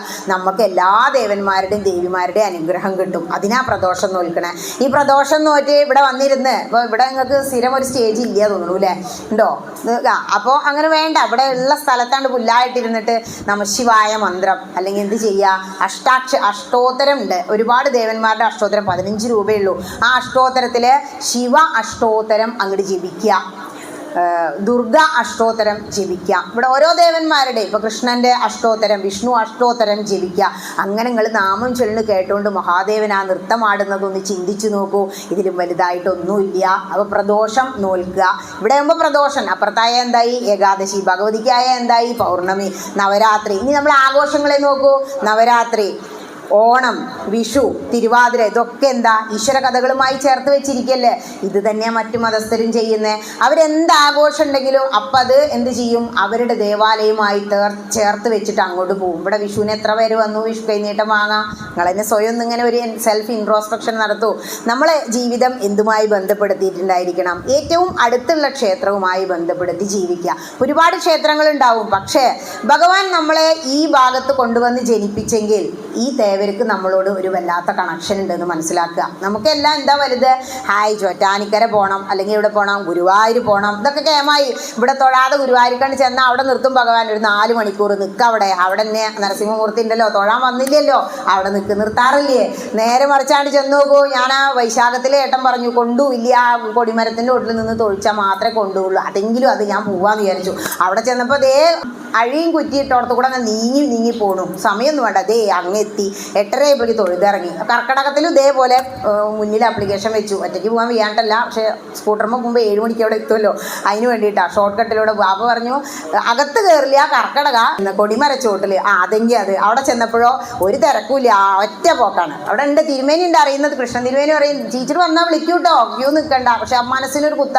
ഇത്രയും ഭക്തന്മാരവിടെ നിൽക്കുമ്പോൾ ഭഗവാനോട് എന്താ എല്ലാവരും പറയണത്, കന്മഷം നീക്കി കർമ്മകാണ്ഡം കെൽപ്പുള്ളതാക്കണേ ശ്രീനിവാസ. ഈ കർമ്മകാണ്ഡം കെൽപ്പുള്ളതാക്കാൻ മനസ്സിലെ കന്മഷങ്ങൾ തീർക്കണേ. ഓരോരുത്തർ VIP ക്യൂവിലൂടെ കയറുമ്പോൾ മറ്റുള്ളവരുടെ മനസ്സിൽ എന്താ സംഘർഷമല്ലേ ഉണ്ടാവുക. അതുകൊണ്ട് അതിന് ഒരു മുതിരാറില്ല എന്നുള്ളതാ സത്യം. അങ്ങനെ നിന്ന് തൊഴുമ്പോൾ ആ വിഷ്ണു സഹസ്രനാമം ഒരാവർത്തി അങ്ങോട്ട് ജപിച്ചാൽ അപ്പോഴേക്കും നമ്മൾ അങ്ങോട്ട് എത്തും. 20 മിനിറ്റല്ലേ വേണ്ടൂ. 20 മിനിറ്റ് ആ കാറ്റും കൊണ്ട് അല്ലേ, വലിയൊരു പടച്ചോൻ്റെ ഇതും വെച്ചിട്ടുണ്ട് അവിടെ ഫാന്. നമുക്ക് എന്തിനാ പിന്നെ അവിടെ നിന്നാൽ മതി. AC ഉള്ളിൽ ചെന്നാലോ ഏതോ ഒരു ഭക്തൻ്റെ വക AC. ഇതൊക്കെ ഉണ്ട്, എന്നാലും പോവില്ല. ആ ഗുരുവായൂരിൻ്റെ മഹത്വം ഒക്കെ അറിഞ്ഞാലുണ്ടല്ലോ, ഗുരുവായൂർ ഇടയ്ക്കിടയ്ക്ക് നമ്മൾ അങ്ങോട്ട് പോവും. പക്ഷേ അതിലും കൂടുതൽ എന്ത് ചെയ്യണം, ഏറ്റവും അടുത്തുള്ള തേവരെ, ഏറ്റവും അടുത്ത് നമുക്ക് ഓടിയെത്താൻ പറ്റുന്ന ക്ഷേത്രത്തിൽ ആഴ്ചയിൽ ഒരു ദിവസമെങ്കിലും നീ ഏതെങ്കിലും ഒരു ക്ഷേത്രം സന്ദർശിക്കണം. ശങ്കരാചാര്യസ്വാമി പറഞ്ഞു വെച്ചതാ. ഗുരുവായൂരത്തെ പൂജാതി കർമ്മങ്ങളൊക്കെ ചിട്ടപ്പെടുത്തിയത് ശങ്കരാചാര്യസ്വാമികളാ. അദ്ദേഹം പറഞ്ഞു വെച്ച 10 കൽപ്പനകളിൽ ഒന്നാണ് ശക്തിയുടെ ദിവസമായ വെള്ളിയാഴ്ചയെങ്കിലും നീ ഒരു ക്ഷേത്രം സന്ദർശിക്കണം. വെള്ളിയാഴ്ച വർക്കിംഗ് ഡേ വേണ്ട, നമുക്ക് ഞായറാഴ്ച എടുക്കാം, ഞായറാഴ്ച ഒഴിവല്ലേ, ശനിയാഴ്ച എടുക്കാം. അല്ലെങ്കിൽ വേണ്ട, സന്ധ്യയ്ക്ക് വന്നൂടെ. സന്ധ്യ നേരത്ത് എന്തൊരു സുഖാലേ ഈ കാറ്റും കൊണ്ട് ഇവിടെ വന്ന്. അത്രയും ഒരു മനസ്സിന് ശാന്തി, സമാധാനം. രാവിലെ ഇല്ലാത്തത് എന്തുകൊണ്ടാണോ, നമുക്ക് തിരക്കല്ലേ, ഓഫീസിൽ പോകണം, കുട്ടികളെ പറഞ്ഞേക്കണം. വൈകുന്നേരം പിന്നെ ഒരു തിരക്കില്ല, ആരും പഞ്ചിങ്ങും സിസ്റ്റം ഒന്നും വീട്ടിൽ വെച്ചിട്ടില്ലല്ലോ, സമാധാനമായിട്ട് തൊഴാം. അതാ സന്ധ്യയ്ക്ക് സുഖം എന്ന് പറഞ്ഞത്. ഇനി അമ്പലത്തിലെത്തി ഇപ്പോൾ ജ്ഞാനപ്പാന ഒരാഴ്ച വായിച്ചു, അത് മനസ്സിലായി കുട്ടിക്ക്, അല്ലെങ്കിൽ ഒരു മാസം. അതും കഴിഞ്ഞാൽ ഹരിനാമകീർത്തനം കയ്യിൽ വെച്ച് കൊടുക്കുക. എല്ലാത്തിലും ഓരോ കാര്യങ്ങളെ പറയുന്നുള്ളൂ കേട്ടോ. ഹരിനാമകീർത്തനം എടുത്തു വെച്ചാലോ, ഇതൊക്കെ ഉപാസനയുടെ ഭാഗം കേട്ടോ. ഗ്രന്ഥപാരായണം ഉപാസനയിലെ 3ാമത്തെ ഭാഗം. ആദ്യം ഉപാസനാമൂർത്തി, 2ാമത് ക്ഷേത്ര ആരാധന, അത് ഉപാസനയുടെ 2ാമത്തെ കാര്യം, 3ാമത് നമ്മളുടെ ഗ്രന്ഥപാരായണം. അത് കഴിഞ്ഞാൽ ഹരിനാമകീർത്തനം. അതിൽ ആദ്യത്തെ കാര്യം ഞാൻ പറഞ്ഞു, ഓംകാരമായ പൊരുൾ. അതിലെന്താ പറയുന്നത്, പലതും പറഞ്ഞു പകൽ കളയുന്ന നാവു തവ തിരുനാമ കീർത്തനമിതതിനായി വരേണമിഹ. പലതും പറയുന്നുണ്ടല്ലേ. ഉച്ചയ്ക്ക് എന്താ സ്ത്രീ പ്രസംഗ നല്ലോണം നടക്കുന്നുണ്ടാവില്ലേ. ഇപ്പോൾ കൊറോണ ഇപ്പോൾ ഒന്ന് കുറഞ്ഞു. സ്ത്രീ പ്രസംഗ എന്ന് പറഞ്ഞാൽ ആരാ സ്ത്രീ പ്രസംഗിച്ചത്? ഏത് ഗ്രന്ഥത്തിലാണ്? രാമായണത്തിലാണ്. എന്താ പറഞ്ഞത്? നിനക്ക് എന്നെ കല്യാണം കഴിക്കാനാണല്ലേ അല്ലേ? ലക്ഷ്മണനോട് എന്താ ചോദിച്ചേ? അപ്പോൾ ചെവി അങ്ങോട്ട് പൊത്തിയിത്രേ. വനദേവതമാരെ പരിപാലിച്ചു കൊൾവിൻ മനുവംശാദീശ്വര പത്നിയെ വഴി പോലെ ദേവിയെ ദേവകളെ ഭാരമേൽപ്പിച്ചു മന്ദം പൂർവജൻ തന്നെ കാൺമാൻ നടന്നു സൗമിത്രിയും. എന്ത് സുന്ദരമായിട്ട് രാമായണം നിങ്ങളിവിടെ വായിക്കാറില്ലേ? അത് വായിക്കുന്നവരുടെ ഹൃദയം ഹൃദയം ഇങ്ങനെ തുടിക്കുന്നുണ്ടാവും പോലെയേ. അപ്പോൾ അതാണ് മാതൃസമിതി കൊണ്ടുണ്ടായൊരു ഗുണം. എല്ലാവരും ഞങ്ങൾ അവിടെ ഉണ്ടാക്കിയ മാതൃസമിതി രണ്ടാളെ ഞാൻ കൊടുത്തിട്ടുണ്ട്. 3 ആളെ കൂട്ടി ഒരാൾക്ക് അതിനുള്ള ഭാഗ്യം ഉണ്ടായില്ല. അവർക്ക് ഞാൻ രാമായണം വയസ്സായവർ പറഞ്ഞു, എനിക്ക് ഈ കണ്ണ് കണ്ട ടീച്ചറെ വലിയ അക്ഷരം 6 വലിയ അക്ഷരവും അല്ലാത്തൊക്കെ ചെറിയ അക്ഷരവും വാങ്ങിക്കൊടുത്തു. ഒരു മാതൃസമിതിയൊക്കെ ഉണ്ടാക്കി രാമായണം എല്ലാ വീട്ടിലും എത്തി. എല്ലാവരും രാമായണം വായിക്കാൻ തുടങ്ങി. സന്ധ്യയാകുമ്പോൾ പല പ്രശ്നങ്ങളായിരുന്നു എൻ്റെ മുന്നിലെ വീട്ടിൽ. ഇപ്പോൾ അവിടെ ഒരു പ്രശ്നമില്ല. വൈകുന്നേരം ആ സ്ത്രീ ഇരുന്ന് രാമായണം വയ്ക്കും, കുട്ടികൾ ഗീതാധ്യാനം ചൊല്ലും. വലിയൊരു അത്ഭുതം കേൾക്കണം. ആ ഭാഗത്ത് ഏറ്റവും ചെറിയ വീട് അവരതായിരുന്നു. അവർക്ക് ആധാര പ്രശ്നം കാരണം ലോണും കിട്ടില്ല പഞ്ചായത്തിൻ്റെ. ഇപ്പോൾ ഭാഗ്യം പോലെ ലോട്ടറി അടിച്ചു, വീടൊക്കെ വെച്ച് സൂപ്പറായി. അവർ ആലോചിച്ച് നോക്കൂ, നാമജപത്തിൻ്റെ മഹിമ. ഞാനത് ഉറച്ച് വിശ്വസിക്കുക. അല്ലെങ്കിൽ അവരെ കാരണന്മാരൊക്കെ ഉണ്ട് അവിടെ, ചോപ്പം കെട്ടി പോണവരാ. അതൊക്കെ വിറ്റ് തൊലച്ച് പോവില്ലേ? അവർ പോകണ്ടെന്നാണ് ദേവിയുടെ തീരുമാനം. അത്രയും മഹിമ നാമജപത്തിന്, സന്ധ്യാമ്പത്തെ നാമജപത്തിനുണ്ട്. അപ്പോൾ ഹരിനാമകീർത്തനത്തിൽ പറയുക, പലതും പറഞ്ഞ് പകൽ കളയണ്ട. എന്തേ വേണ്ടു? എവിടെയെങ്കിലും ഇരിക്കുമ്പോഴോ കിടക്കുമ്പോഴോ നിങ്ങൾ എന്ത് ചെയ്യണം? മനുസ്മരച്ചിത്തം, എൻ്റെ നാമങ്ങൾ നിങ്ങൾ ചൊല്ലിക്കൊണ്ടിരിക്കണം. നാമം ചൊല്ലുന്നത് എന്തിനാ? മനസ്സിനെ ഉത്തേജിപ്പിക്കണമെങ്കിൽ നാമജപം ആവർത്തനം ചെയ്തുകൊണ്ടിരിക്കണം. ദക്ഷിണാമൂർത്തി സ്വാമിയൊക്കെ ഗായത്രി എത്രയോ ലക്ഷങ്ങൾ ജപിച്ചു. ഇത്രയും വയസ്സായിട്ടും ഞാൻ വൈക്കത്ത് BEd ചെയ്യുമ്പോൾ ദക്ഷിണാമൂർത്തി സ്വാമി അദ്ദേഹത്തിൻ്റെ പിറന്നാളിന് വൈക്കത്തപ്പൻ്റെ മുന്നിൽ വന്ന് കീർത്തനം പാടുമായിരുന്നു. അതൊക്കെ മഹാഭാഗ്യം തന്നെയല്ലേ? ഇനി ഹരിനാമ കീർത്തനം ഒരു മാസങ്ങൾ വായിച്ചു കഴിയുമ്പോൾ, ഇതിപ്പോൾ ആത്മീയതയിൽ LKG ഇരിക്കുന്ന അമ്മമാർക്കും കൂടി ഉള്ളതാട്ടോ, കുട്ടികൾക്ക് മാത്രമല്ല. വീണ്ടും രാമായണം, എഴുത്തച്ഛൻ രാമായണം എടുത്ത് കയ്യിൽ വെച്ച് കൊടുക്കുക. രാമായണം എന്തൊക്കെയാണ് പറയുന്നത്? ആരെ ഉള്ളിലാ ഭഗവാൻ ഇരിക്കണേന്ന് ചോദിച്ചപ്പോൾ എന്താ പറഞ്ഞേ? സന്തുഷ്ടരായി സമദൃഷ്ടികളായി ബഹുജന്തുക്കളിൽ ദ്വേഷഹീനമതികളായി ശാന്തരായി നിന്നെ ഭജിപ്പവർ തമ്മുടെ സ്വാന്തം നിനക്കു സുഖവാസായ മന്ദിരം. ഭഗവാൻ എവിടെയാ? ഇതിനുള്ളിൽ തന്നെയാ. നമ്മളൊക്കെ തെരഞ്ഞുകൊണ്ട് നടക്കുകയല്ലേ. പക്ഷേ അവിടെ വന്ന് തൊഴുത് പ്രദക്ഷിണമൊക്കെ കഴിഞ്ഞ് തിരുമേനിയുടെ അടുത്തുനിന്ന് പ്രസാദവും തീർത്ഥവും വാങ്ങിക്കഴിഞ്ഞാൽ നമുക്കൊരു തൊഴലുണ്ട്. അത് കഴിഞ്ഞാലേ ആ ഭഗവാനെ അങ്ങോട്ട് തൊഴുത് അവിടെ ഒരു സാഷ്ടാംഗ നമസ്കാരം അല്ലെങ്കിൽ പഞ്ചാംഗ നമസ്കാരം ചെയ്യുമ്പോൾ ആ വേദമന്ത്രത്തിൽ അഹം ബ്രഹ്മാസ്മി എന്ന ഭാവത്തിൽ നമ്മുടെ ഉള്ളിലിരിക്കുന്ന ഈ ജീവാത്മാവും ആ ശ്രീലകത്തിരിക്കുന്ന പരമാത്മാവും ഒന്നാകുന്ന ഒരവസ്ഥയാണ് ആ പ്രദക്ഷിണം കഴിഞ്ഞുള്ള നമസ്കാരം. അത് നിങ്ങൾ അറിഞ്ഞ് ആരാധിക്കണം, ആ അനുഭൂതി അനുഭവിക്കണം. എല്ലാവരും എന്താ പറയുക? മരിച്ചതിന് ശേഷം ഹൈന്ദവൻ ഒന്നും പറയുന്നില്ല. മരിച്ചതിന് ശേഷം നീ ഈ ശരീരത്തിൽ ജീവിച്ചിരിക്കുമ്പോൾ നിനക്ക് ആത്മാനുഭൂതി അനുഭവിക്കാം എന്ന് തന്നെയാണ് ഗ്രന്ഥങ്ങൾ പറയുന്നത്. എങ്ങനെയാ അത് അനുഭവിക്കണമെങ്കിൽ? ഇങ്ങനെ ഇരുന്ന് ഇതിങ്ങനെ പറയാൻ കഴിയണം. ശ്രവണം കീർത്തനം. പ്രഹ്ലാദൻ എന്താ പറഞ്ഞേ? ശ്രവണാണ് ആദ്യത്തെ പടി. നിങ്ങളിപ്പോൾ ആദ്യത്തെ പടിയില്ല. ശ്രവണം ഒരുപാട് കേൾക്കുക നിങ്ങൾ ചെയ്യുന്നു. കുറേ കേൾക്കുമ്പോൾ കീർത്തിക്കാൻ തോന്നും. ശ്രവണം കീർത്തനം. പിന്നെയോ വിഷ്ണു സ്മരണം. കീർത്തിക്കുന്നവർക്ക് ഇടയ്ക്കിടയ്ക്ക് ഭഗവാൻ ഇങ്ങനെ സ്മരിക്കും. സ്മരണാസക്തി പ്രഹ്ലാദനുള്ളതാ. എപ്പോഴും ഭഗവാനെ സ്മരിക്കുക. കുട്ടികളോടൊക്കെ പറയാം, ജപിച്ചോളൂ. കുട്ടികളൊക്കെ കൂടെ തുടങ്ങിയില്ലേ? നാരായണ നാരായണ. അതാണ് ഇനിയിപ്പോൾ നിങ്ങൾക്ക് ഇവിടെ പറയാൻ പോകുന്നുണ്ടാവുക അല്ലേ? എന്ന് പറഞ്ഞില്ലല്ലോ? പറഞ്ഞു, തീർന്നു അല്ലേ? എന്താണ്ടായത് അല്ലേ? അടിയും ഇവിടെയൊക്കെ കിട്ടി. എവിടേക്കൊക്കെ വലിച്ചെറിഞ്ഞു, കുന്നിൻ്റെ മുകളിൽ നിന്ന് എറിഞ്ഞു, എല്ലാം ഉപദ്രവവും കഴിഞ്ഞു. അവസാനം എന്താ ഉണ്ടായേ? മൃഗം മാനുഷം. മനുഷ്യന് മൃഗം അല്ലാതെ ഇങ്ങോട്ട് വന്നില്ലേ? ഈ കോൺക്രീറ്റ് തൂണിനുള്ളിൽ ഉണ്ടോ ചോദിച്ചാൽ അവിടെ ഉണ്ട്. എന്താ? ഭഗവാനെ ഉറച്ച് വിശ്വസിക്കുക. ആ പദാരവിന്ദങ്ങളെ അങ്ങോട്ട് ശരണം പ്രാപിച്ച വേറൊന്നും ഇനി കിട്ടാനില്ല. അങ്ങനെ ഒരു ഉറച്ച വിശ്വാസത്തിൽ നമുക്ക് എത്തണം. ഇപ്പം അയൽവാസിയെ വിശ്വസിച്ചോ? ഉറപ്പൊന്നുമില്ല. എപ്പോഴും വാക്ക് മാറൂലേ? നമ്മൾ കടം വാങ്ങി കൊടുത്തു, കടം ചോദിച്ചു, കുറച്ച് ദിവസം കഴിഞ്ഞിട്ട് പറയാൻ ഞാനത് തന്നു, കുടുങ്ങിപ്പോയോ? ഭഗവാനെ ഉറച്ച് വിശ്വസിക്കുക എന്നാണ് പറയണത്. ഇവിടെ വന്നിട്ട് ഞാനൊരു വഴിപാട് പറഞ്ഞിരുന്നു കേട്ടോ, കഴിഞ്ഞ ദിവസം തന്നു പറഞ്ഞാൽ അവിടെ മനസ്സിലാവും. ഇല്ല, നമുക്ക് മനസ്സാക്ഷി ഇതിൻ്റെ ഉള്ളിൽ തന്നെ ഇരുന്ന് പറയും നമ്മുടെ ജീവാത്മാവ്, ഇല്ല നീ കൊടുത്തില്ല കേട്ടോ എന്ന്. ആ ഒരു ജീവാത്മാവും പരമാത്മാവും തമ്മിലുള്ള ബന്ധം. വില്ലുമംഗലം സ്വാമിയാർ വൈക്കം മഹാദേവ ക്ഷേത്രത്തിലും തൃശ്ശൂർ വടക്കുംനാഥനിലും ഒക്കെ ചെന്നാൽ നേദ്യം കൊടുക്കുമ്പോൾ ഭഗവാനോട് ചിരിച്ച് സംസാരിച്ചിട്ട് ഭഗവാൻ നേരിട്ട് വന്ന് കഴിക്കുമായിരുന്നു അത്രേ വില്ലുമംഗലം സ്വാമി. അപ്പം നമ്മുടെ ഈ മലപ്പുറം ജില്ലയിൽ ജനിച്ച് ജീവിച്ച മഹാന്മാരിൽ 4 ആളിൽ ഒരാളാണ് വില്ലുമംഗലം സ്വാമി. ആ ഒരവസ്ഥയിൽ 400 വർഷം മുമ്പ് സംഭവിച്ചതാ. നമുക്ക് എന്തുകൊണ്ടായിക്കൂടാ? നമുക്കൊരു വിചാരം എന്താണെന്നോ, ഇതൊന്നും എന്നെ കൊണ്ടൊന്നും പറ്റില്ല, ഞാൻ ഇപ്പം ജനിച്ചത് ഒരു ഉള്ളേരിയയിലല്ലേ. പക്ഷെ അങ്ങനെയൊന്നും ചിന്തിക്കേണ്ട. നമുക്ക് കിട്ടിയത് തന്നെ ഏറ്റവും മഹത്തരം എന്ന് ചിന്തിക്കുക. ഇനി രാമായണമൊക്കെ വായിച്ചു കഴിഞ്ഞു അല്ലേ, ഒരു മാസം കൊണ്ട് 32 ദിവസം മടക്കി വെച്ചു. അതും കഴിഞ്ഞാൽ എന്തെടുക്കണം? പിന്നെയാണ് ഗീത എടുക്കേണ്ടത്. ഗീത കഴിഞ്ഞാൽ എന്ത് ചെയ്യണം? 700 ശ്ലോകങ്ങൾ, വളരെ സുന്ദരമാണ് ഗീത. ഗീതയിൽ എന്താ ഉപദേശിക്കുന്നത് ഭഗവാൻ? എല്ലാ പ്രശ്നങ്ങളുമായി 18ാമത്തെ അധ്യായത്തിൽ എത്തുമ്പോൾ പറയാ, സർവധർമാൻ പരിത്യജ്യ മാമേകം ശരണം വ്രജ അഹം ത്വാ സർവപാപേഭ്യോ മോക്ഷയിഷ്വാമി മാ ശുചാ. എന്താ പറഞ്ഞേ? അഹം ത്വാ സർവപാപേഭ്യോ. നമ്മളെല്ലാം മടുത്തു. ചിലർ പറയുന്നത് കേൾക്കാം, മടുത്തു ടീച്ചറെ, കുറെ കാലമായി ഇത്, രണ്ടറ്റവും മുട്ടണില്ല, എക്സ്ട്രാ വർക്കും എല്ലാം ഉണ്ട്, എന്നാലും തികയുന്നില്ലേ. ഈ പ്രാരാബ്ദം നോക്കൂ, പ്രാരാബ്ദം അനുഭവിച്ചുകൊണ്ടേ ആത്മീയതയിൽ വരാൻ കഴിയൂ. കാരണം നമ്മുടെ ഈ ജീവിതം കർമ്മകാണ്ഡം ഇത് ഇങ്ങനെ തന്നെ പോവൂ. ഇതിൽ നിന്നുകൊണ്ട് വേണം നമ്മൾ എന്ത് ചെയ്യാൻ. ഇപ്പോൾ മുത്തശ്ശിയെ നോക്കാതെ ഇവിടെ വന്നിരുന്നാൽ നമുക്ക് മോശം കിട്ടുമോ? ഇല്ല. മുത്തശ്ശിക്ക് സമയമായ കഞ്ഞി കൊടുക്കണം, പലരും പോയില്ലേ. അതുകൊണ്ട് അവരുടെ ആ കർമ്മം ധർമ്മം ചെയ്യാൻ വേണ്ടിയിട്ടാണ്. ഇനി അത് ഈ ആത്മീയതയിൽ മുങ്ങിപ്പൊങ്ങണം. എന്തിന്? ഇത്തിരിയെങ്കിലും ആശ്വാസം കിട്ടണമെങ്കിൽ അതിനു വേണ്ടി എന്ത് ചെയ്യണം? ഗീതയിൽ ഭഗവാൻ പറയാ, സർവധർമ്മങ്ങളും അങ്ങോട്ട് മാറ്റി വെച്ചിട്ട് എന്നെ അഭയം പ്രാപിച്ചോളൂ, എല്ലാ പാപങ്ങളും മായ്ച്ചു കളഞ്ഞ് മോക്ഷം തരാൻ ഞാനിവിടെ ഇരിക്കുന്നുണ്ട്. പക്ഷെ എന്ത് ചെയ്യുന്നില്ല? അങ്ങടെ ആശ്രയിക്കുന്നില്ല. അങ്ങനെ ഗീത വായിച്ചു കഴിഞ്ഞാൽ 18 ദിവസം കൊണ്ട് 18 അധ്യായം വായിച്ചു തീർക്കാം. വേണ്ട, ഒരു മാസം എടുത്തോളൂ. 72, 76 ശ്ലോകം ഉണ്ട് ചിലയിടത്ത്, 2ലും 18ലും ഒക്കെ. അതും കഴിഞ്ഞാണ് നിങ്ങൾ എന്തെടുക്കേണ്ടത്? മഹാഭാരതം എടുക്കേണ്ടത്. മലയാളം മഹാഭാരതം 2 അടുക്കായിട്ട് ഒരു 1000 രൂപയുടെ അടുത്ത് കൊടുത്താൽ കിട്ടും. ആ കഥകൾ മുഴുവനായിട്ടും വായിച്ച് മനസ്സിലാക്കി കഴിഞ്ഞാൽ പിന്നെ ഒരു വിഷമവും നമുക്ക് ഉണ്ടാവില്ല. ഈ മഹാഭാരതത്തിന്റെ നടുവിൽ വെച്ചാണ് എന്ത് തുടങ്ങുന്നത്? ഭാഗവതം തുടങ്ങുന്നത്. 18 മഹാപുരാണങ്ങൾ രചിച്ചതിൽ ഭക്തിക്ക് മുൻതൂക്കം നിൽക്കുന്നതാണ് ഭാഗവതം. ശ്രീമദ് ഭാഗവതാഖ്യോയം പ്രത്യക്ഷ കൃഷ്ണയേവഹി. ഭാഗവതം തൊട്ട് നിങ്ങൾ തൊഴാറില്ലേ? എന്തുകൊണ്ടാ?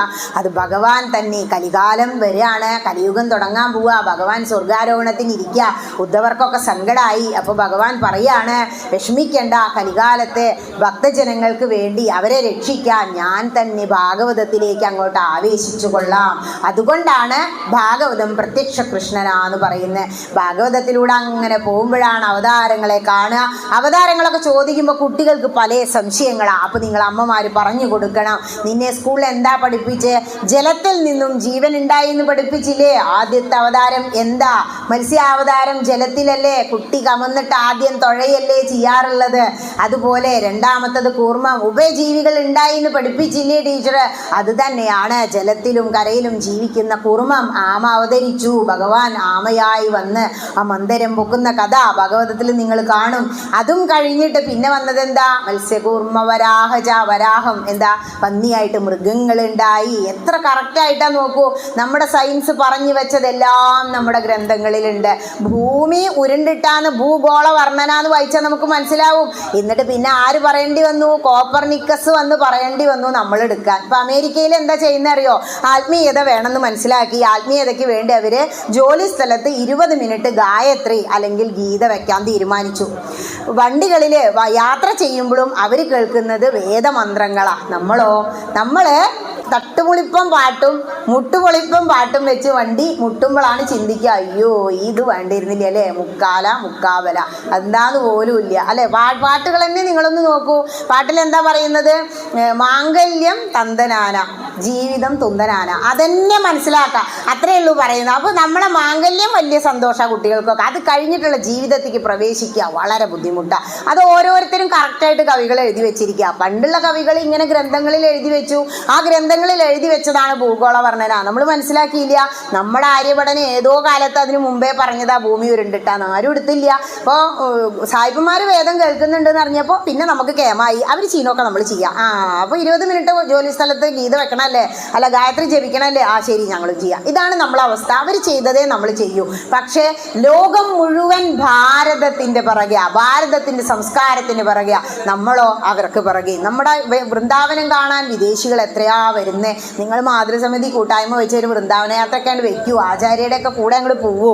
അതിലും വലിയൊരു സുഹൃതം വേറെ ഒന്നുമില്ല. ആ ഗോപികമാർ ഇപ്പോഴും ഉണ്ട്. ആ ഗോപീസ് മുക്കിലും മൂലയിലും കൃഷ്ണവിഗ്രഹം വെച്ച് മാല ചാർത്തി കെട്ടി ഇരുന്ന് അവർ ജപിച്ചുകൊണ്ടിരിക്കുക. അവർക്ക് അറിയാമായിരുന്നു കൃഷ്ണന്റെ മഹത്വം. അവർക്ക് വിദ്യാഭ്യാസം ഇല്ല, ഒന്നും ചൊല്ലാറിയില്ല, എന്നിട്ടും അവർ മനസ്സിലാക്കി. ഇത്രയേ ഉള്ളൂ. മുത്തശ്ശിമാർ പറയും ടീച്ചറെ വായിക്കാനൊന്നും വയ്യാട്ടോ. അവരോട് ഞാൻ പറയും ഗോപികമാർ വായിച്ചിട്ടാണോ? നാമജപം മാത്രം മതി കേട്ടോ. പാമ്പായിരുന്നു കാളിയൻ, മോക്ഷല്ലേ കൊടുത്തത്. പിന്നെ പക്ഷികളായിരുന്ന ജടായുവിന് സമ്പാദിക്ക് മോക്ഷല്ലേ കൊടുത്തത്. അങ്ങനെ വേണം നമ്മൾ ചിന്തിക്കാൻ. പിന്നെ മനുഷ്യനായി ജന്മം കിട്ടിയ എനിക്ക് എന്തുകൊണ്ട് കിട്ടിക്കൂടാ?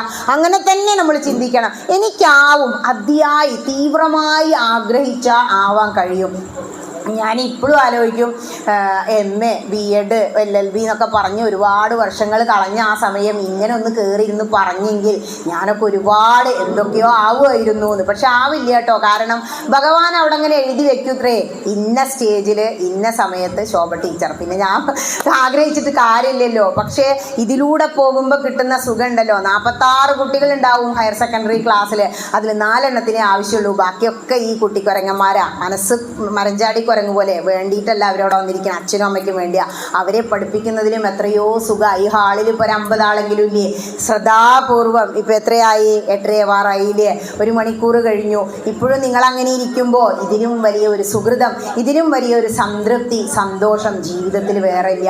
നിങ്ങളും ഒരുപാട് ഇങ്ങനെ കേട്ട് കേട്ട് ഒരമ്മ ഇവിടെ കയറി ഇരുന്നങ്ങോട്ട് പറയാൻ തുടങ്ങുക, ഭഗവാനോട് കൊണ്ടുതരും. നിങ്ങളുടെ ആ പ്രസന്നമായ മുഖം കാണുമ്പോണ്ടല്ലോ നമ്മൾ പ്ലാൻ ചെയ്തതൊന്നും അല്ല വരിക. അങ്ങനെ ഉപാസനയിലൂടെ പോയിട്ട് പിന്നെ ഭാഗവതത്തിൽ കയറി ഭാഗവതത്തിൽ ഒന്നങ്ങോട്ട് മുങ്ങി നിവർന്നതിന് ശേഷം വീണ്ടും സമയം കിട്ടുകയാണെങ്കിൽ ആറ്റി കുറുക്കി വെച്ചിട്ടില്ലേ, എന്താ നാരായണീയം. നാരായണീയ സമിതിക്കാരുണ്ടോ? ഉണ്ടാവൂലേ? നാരായണീയം കുറച്ച് ബുദ്ധിമുട്ടാണ് ടീച്ചറെ. എന്താ ഈ 18,000 ശ്ലോകമുള്ള ഭാഗവതം അങ്ങോട്ട് കുറുക്കിയിട്ട് 1036 ശ്ലോകാക്കി വെച്ചതല്ലേ, പിന്നെ ബുദ്ധിമുട്ടാവാതിരിക്കോ? ഭട്ടേരിപ്പാടൊക്കെ പണ്ഡിറ്റ്, സംസ്കൃത പണ്ഡിറ്റല്ലേ. അവിടെ ചെന്നിരുന്നു. ഭഗവാനെ എല്ലാം 99 ദശകം എഴുതി. ഭഗവാനെ ഇതിൻ്റെ കർമ്മം പ്രാരബ്ധം മാറില്ല, അതേ ഇരിക്കണു. സമർപ്പിക്കാൻ തുടങ്ങിയപ്പോഴാണത്രേ അഗ്രേ പശ്യാമി ആ നീല വെളിച്ചമായിട്ട് അവിടെ വന്ന് നിന്ന്. ഭട്ടേരിപ്പാടേ ഇപ്പം എന്നെ കണ്ടില്ലേ, എന്നെക്കുറിച്ച് ഒന്നും എഴുതണില്ലേ ചോദിച്ചപ്പോഴാണ് അഗ്രേ പശ്യാമി എഴുതിയത്. അത് അവസാനിപ്പിച്ചത് എന്താ? ആയുരാരോഗ്യ സൗഖ്യം. നമുക്ക് എല്ലാം വേണ്ടി തന്ന കഷായ ആയുസ്സും ആരോഗ്യവും സുഖവും. ഒരുപാട് ആയുസ്സുണ്ട്, കിടക്കയിൽ നിന്നിട്ട് നടക്കില്ല. ഇവിടെ വന്നിരിക്കാൻ പറ്റുമോ? ഒരു ക്ഷേത്രം സന്ദർശിക്കാൻ പറ്റുമോ? ഒരു ക്ഷേത്രത്തിലൂടെ അങ്ങനെ പോയി അവിടെ ശാന്തമായിരുന്ന് ഒരു തീർത്ഥസ്നാനം കഴിച്ച് അങ്ങനെ യാത്ര തുടരുമ്പോഴാണ് അത്രയും മനസ്സിന് എല്ലാം ത്യജിക്കാനുള്ള ശക്തി കിട്ടുക. അപ്പോൾ നമ്മൾ എന്തായി മാറും? യോഗീശ്വരനായി മാറും എന്നാ പറയുക. അതിനുവേണ്ടി ഭഗവാനോട് യാചിക്കുക. ഭഗവാനെ എല്ലാവരും എന്താ കൈ ചിലരിങ്ങനെ എന്തൊക്കെയാ ചോദിക്കാന്നറിയോ? എന്തെങ്കിലും ചോദിച്ചിട്ട് വേണോ? എന്താ പ്രാർത്ഥിക്കണ്ടേ? നമ്മളിവിടെ വന്നാൽ എന്താ പ്രാർത്ഥിക്കുക? എല്ലാവരോടും ചോദിച്ചപ്പോൾ പല കാര്യം, കുട്ടികളൊക്കെ പരീക്ഷ പാസ്സാവണേ, എന്നാൽ പിന്നെ എല്ലാവരും പാസ്സായാൽ പിന്നെ തോൽക്കാൻ ആരും ഉണ്ടാവില്ലല്ലോ, പിന്നെ ഫുൾ A+ ആയി. പണ്ട് അങ്ങനെ ആയിരുന്നില്ല. പിന്നെ നമ്മൾ പ്രാർത്ഥനയ്ക്ക് വേണ്ടി വരും. എന്താ പ്രാർത്ഥിക്കണ്ടേ? ഇവിടെ വന്ന് നിന്നിട്ട് നിങ്ങളിപ്പോൾ എന്താ ഇന്ന് പ്രാർത്ഥിച്ച് രാവിലെ? ഇവിടെ പ്രാർത്ഥന ഇല്ലേ രാവിലെ? എന്താ പ്രാർത്ഥിച്ച്? സംസാരസാഗരേ മഗ്നം ദീനം മാം കരുണാനിധേ അല്ലേ? മുഴുവനും പാടിക്കൊണ്ടിരുന്നാൽ 9 മണിയാവും. സംസാര സാഗരത്തിൽ അങ്ങനെ മുങ്ങിപ്പൊങ്ങുക. അപ്പോൾ എന്താ മനസ്സിലാക്കണ്ടേ? സന്ധ്യയാകുമ്പോൾ കുട്ടിക്ക് എന്താ ചൊല്ലാൻ പറഞ്ഞേ? രാമ രാമ രാമ രാമ രാമ രാമ പാഹിമാം, പാഹിമാം രക്ഷിക്കൂ. ഇതിൽ രണ്ടിലും ഭഗവാനോട് എന്താ പ്രാർത്ഥിക്കണേ? എന്നെ രക്ഷിക്കണം. അപ്പോൾ ജീവിതം സുഖാണോ? ഇത് ഇത്ര സുഖമുള്ള ഏർപ്പാടല്ല എന്ന് മനസ്സിലായില്ലേ? ഈ ജീവിതം ഇവിടെ സ്ഥിരമല്ല. ഇവിടെ നിന്നും നമ്മളെ രക്ഷിച്ച് ഭഗവാൻ കൊണ്ടുപോകണം എന്ന് സന്ധ്യയ്ക്ക് രാമനാമം. എന്തേ രാമനാമം ചൊല്ലാൻ? സഹസ്രനാമ തത്തുല്യം രാമനാമ വരാനനി. മഹാദേവൻ പോലും രാമനാമം ചൊല്ലിക്കൊണ്ടിരിക്കുന്നത് വിഷ്ണു സഹസ്രനാമത്തിൻ്റെ അവസാനം വരുന്നുണ്ട്. അതുകൊണ്ടാണ് മുത്തശ്ശി രാമനാമം ചൊല്ലാൻ പറഞ്ഞ്. അവിടെയും പറഞ്ഞു പാഹിമാം. അതൊരു നാമൊന്നല്ല, എന്നെ രക്ഷിക്കൂന്ന. അപ്പോൾ എവിടുന്നാ രക്ഷിക്കണ്ടേ?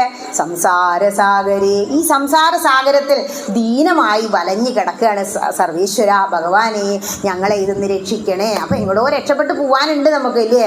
എന്താ വേണ്ടത്? മോക്ഷം തന്നെ. അതാണ് ജീവിതത്തിൻ്റെ ആത്യന്തിക ലക്ഷ്യം. എങ്ങനെയാ?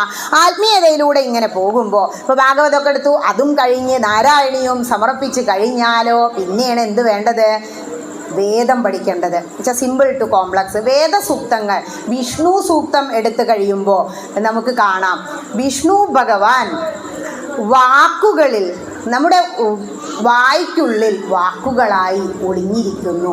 ഒരു ഗുഹയിൽ ഒളിഞ്ഞിരിക്കുന്നത് പോലെ വാക്കുകളിൽ വിഷ്ണു ഭഗവാൻ ഒളിഞ്ഞിരിക്കുന്നു.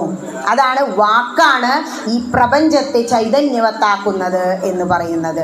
ഈ വാക്കുകളിലൂടെ നമുക്ക് എന്ത് ചെയ്യാം? സംഘർഷങ്ങളെ ലഘൂകരിക്കാം. അതാണ് ഭക്തി പ്രഭാഷണത്തിൻ്റെ മഹിമയും. നമ്മൾ പല കാര്യങ്ങളും കേൾക്കുന്നുണ്ട്. താല്പര്യത്തോടുകൂടി എത്ര നേരം ഇരിക്കാൻ കഴിയും? ക്ലാസ്സിൽ ആ കുട്ടികൾ 3/4 മണിക്കൂർ സഹിക്കണേ നമുക്കേ അറിയുള്ളൂ. പക്ഷെ 1 മണിക്കൂറോ 2 മണിക്കൂറോ ഇരുന്നാലും പ്രഭാഷണം പലരും സന്തോഷത്തോടു കൂടിയിട്ട് കേട്ട് മതിയായില്ല കേട്ടോ എന്ന് പറയും. അപ്പം അതെന്താ കാരണം?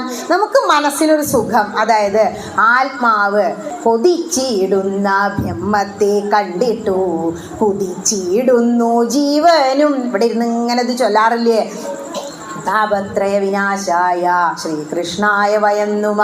അപ്പോൾ താപത്രയങ്ങളെ മാറ്റുന്നു. ആ ശ്ലോകങ്ങളൊക്കെ കേൾക്കുമ്പോൾ നമ്മളെ ജീവൻ അങ്ങനെ സുഖിക്കും. നന്നായി ഈണത്തിൽ ഭാഗവതം വായിച്ച് കേൾക്കുമ്പോൾ അതുകൊണ്ടാണ് ഇവിടെ വന്നിരിക്കാൻ നമുക്ക് തോന്നുന്നത്. ഇങ്ങനെ അത് കഴിഞ്ഞാൽ വിഷ്ണു സൂക്തം, ഒരു ദുർഗാ സൂക്തം, ദേവി സൂക്തം, ഐകമത്യ സൂക്തം, ഇതൊക്കെ കുറച്ച് സൂക്തങ്ങളൊക്കെ പഠിക്കുക. എല്ലാം കഴിഞ്ഞ് അവസാനം മഹാദേവൻ്റെ മുന്നിൽ ശിവരാത്രിക്ക് നിങ്ങൾ വന്ന് ഒരു രാത്രി ഒരു 8:30-ക്ക് തുടങ്ങി രാവിലെ 4:30 വരെ ശ്രീ രുദ്രം ജപിക്കുക. ഓം നമോ ഭഗവതേ രുദ്രായ എന്നും പറഞ്ഞങ്ങോട്ട് തുടങ്ങുക. എന്താ സുഖം എന്നറിയോ രുദ്രം ജപിക്കാൻ? രുദ്രം കൂടി ജപിച്ചാൽ സർവ്വതുമായി, ഇനിയൊന്നും വേണ്ട. ഇത്രയും ഗ്രന്ഥങ്ങളെങ്കിലും എന്ത് ചെയ്യണം? ആത്മീയ ജീവിതത്തിൽ ഉപാസനയുടെ ഭാഗമായിട്ട് നിങ്ങൾ സ്വീകരിക്കുക. അത് നിങ്ങളുടെ സ്വന്തമാക്കുക. അത്രയെങ്കിലും ചെയ്യണം. ഇനി ഒരു 1/2 മണിക്കൂറുണ്ട്. 9 മണി വരെ പറയാലോ അല്ലേ? മഹാദേവൻ്റെ കുറേ കാര്യങ്ങളൊക്കെ പറയുമ്പോൾ പലരും കഥകൾ കേൾക്കാൻ വരുന്നവരാ. കഥ, ഈ പുരാണങ്ങളും ഇതിഹാസങ്ങളും ഒക്കെ എങ്ങനെയാണെന്നറിയോ? നമ്മുടെ വേദമന്ത്രങ്ങളെ കഥകൾ പറയുന്നില്ല. പ്രഭുക്കളെ പോലെ ആജ്ഞാപിക്കുക. പക്ഷേ ഈ വേദമന്ത്രങ്ങൾ കഥ ചേർക്കാത്തത് കൊണ്ട്, പെട്ടെന്ന് മനസ്സിലാവാത്തത് കൊണ്ട്, അതിൻ്റെ അർത്ഥം വായിക്കുമ്പോൾ നിങ്ങൾക്ക് മനസ്സിലാവും. നമുക്ക് മനസ്സിലാവാൻ വേണ്ടിയിട്ട് വേദമന്ത്രങ്ങളെ കറന്നെടുത്ത് വെച്ച് പുരാണങ്ങൾ എഴുതി. 18 പുരാണങ്ങൾ. അത് കഥകൾ ചേർത്ത. അത് നമ്മളോട് പറയുന്നത് ഒരു സുഹൃത്തിനെ പോലെയാണ്. കഥകളിലൂടെ ആത്മതത്വം പറയാം. അതും കഴിഞ്ഞ് വീണ്ടും പറയുന്നത് ഇതിഹാസങ്ങളാണ്.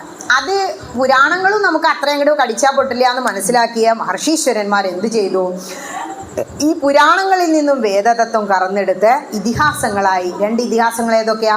രാമായണവും മഹാഭാരതവും. അതിലെഴുതി വെച്ചു. ഇതിഹാസങ്ങൾ ഒരു ഭാര്യ ഭർത്താവിനോട്, കാമുകി കാമുകനോട് പറയുന്നത് പോലെ വളരെ ലളിതമായിട്ടാണ് പറഞ്ഞു വെച്ചിരിക്കുന്നത്. അതുകൊണ്ടാണ് ഇങ്ങനെ സിമ്പിൾ ടു കോംപ്ലക്സ് പഠിക്കണം എന്ന് പറഞ്ഞത്. ഇത് മുഴുവനെ പഠിച്ചു തീർക്കലൊന്നും ഒരു ജന്മത്തിൽ നടക്കില്ല. കിട്ടിയത് നമുക്ക് ലാഭം. ഒരു നിമിഷവും വെറുതെ കളയാതിരിക്കുക. എപ്പോഴും വായിക്കുക. അതിനുശേഷം ഇനി മഹാദേവൻ്റെ മുന്നിൽ വന്നിട്ട് ശിവപുരാണം പറയാതെ പോയാൽ അതിനൊരു സുഖം ഉണ്ടാവില്ല. മാത്രമല്ല, കഥ പ്രതീക്ഷിച്ച് പ്രഭാഷണത്തിന് വരുന്നവരുണ്ട്.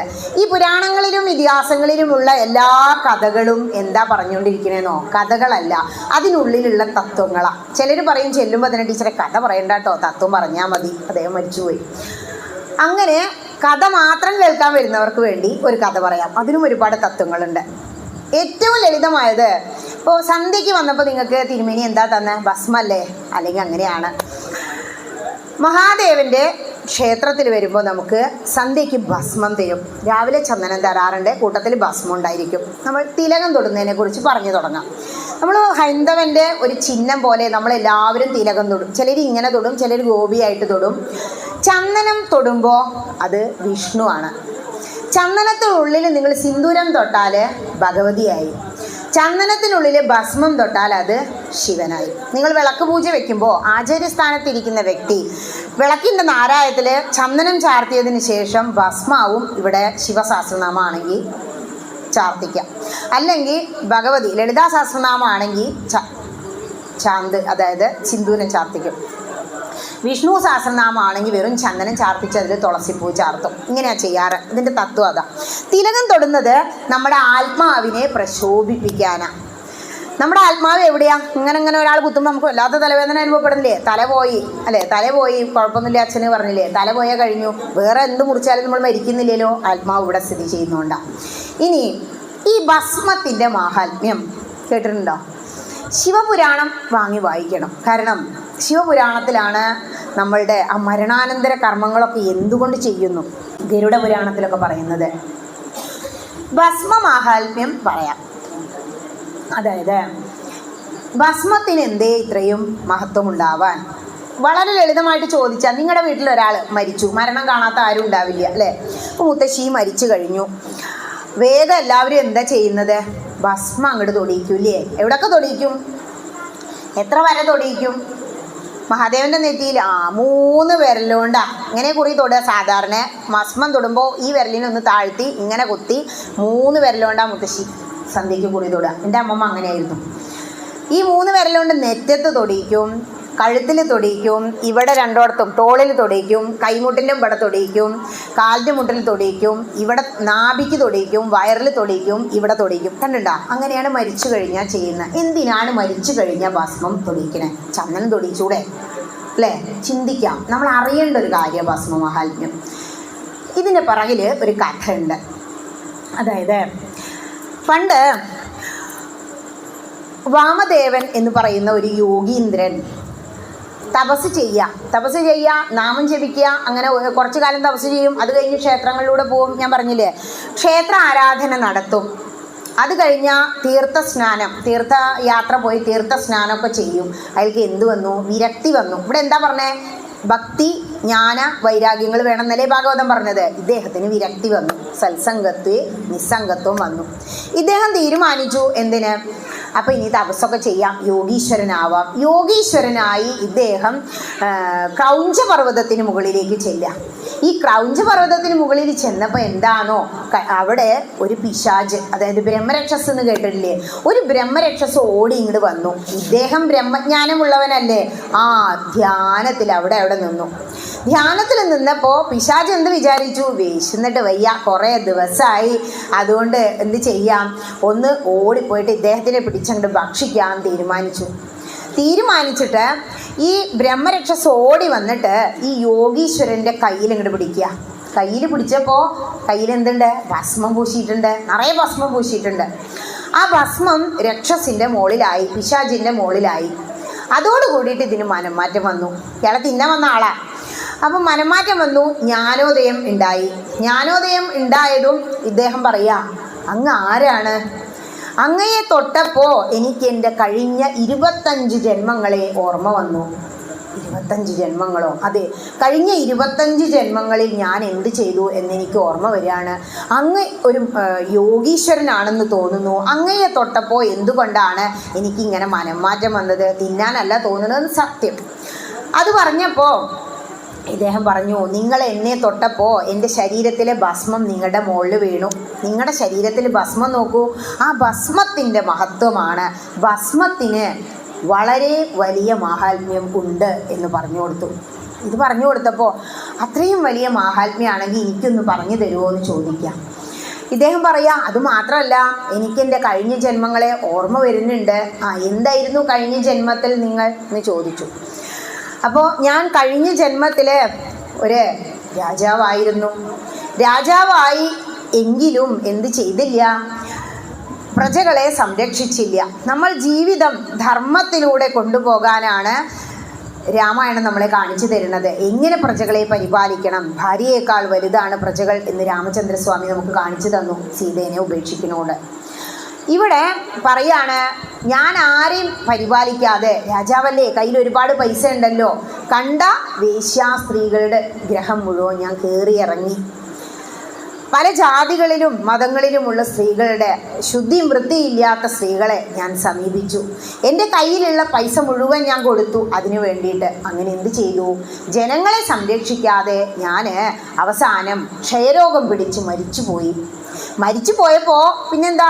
നരകത്തിൽ ചെല്ലും. ചിത്രഗുപ്തൻ്റെ കണക്ക് പുസ്തകമൊക്കെ തുറക്കുമ്പോൾ എന്താ ഉണ്ടാവുക? നമ്മൾ തന്നെ ഒന്നിങ്ങനെ ചിന്തിച്ച് നോക്കിക്കൊണ്ട് എത്ര തവണ ശിവനെ തൊഴുതു, എത്ര ദാനധർമ്മം നടത്തി, എത്ര തവണ ശിവ പഞ്ചാക്ഷരി ചൊല്ലി, എത്ര സഹസ്രനാമം ചൊല്ലി, അതൊക്കെ റൈറ്റ് കോളത്തിൽ ഉണ്ടാവും. ലെഫ്റ്റ് കോളത്തിൽ ഉണ്ടാവുത്രേ നമ്മൾ ചെയ്യാത്ത ദുഷ്ടത്തരങ്ങളൊക്കെ.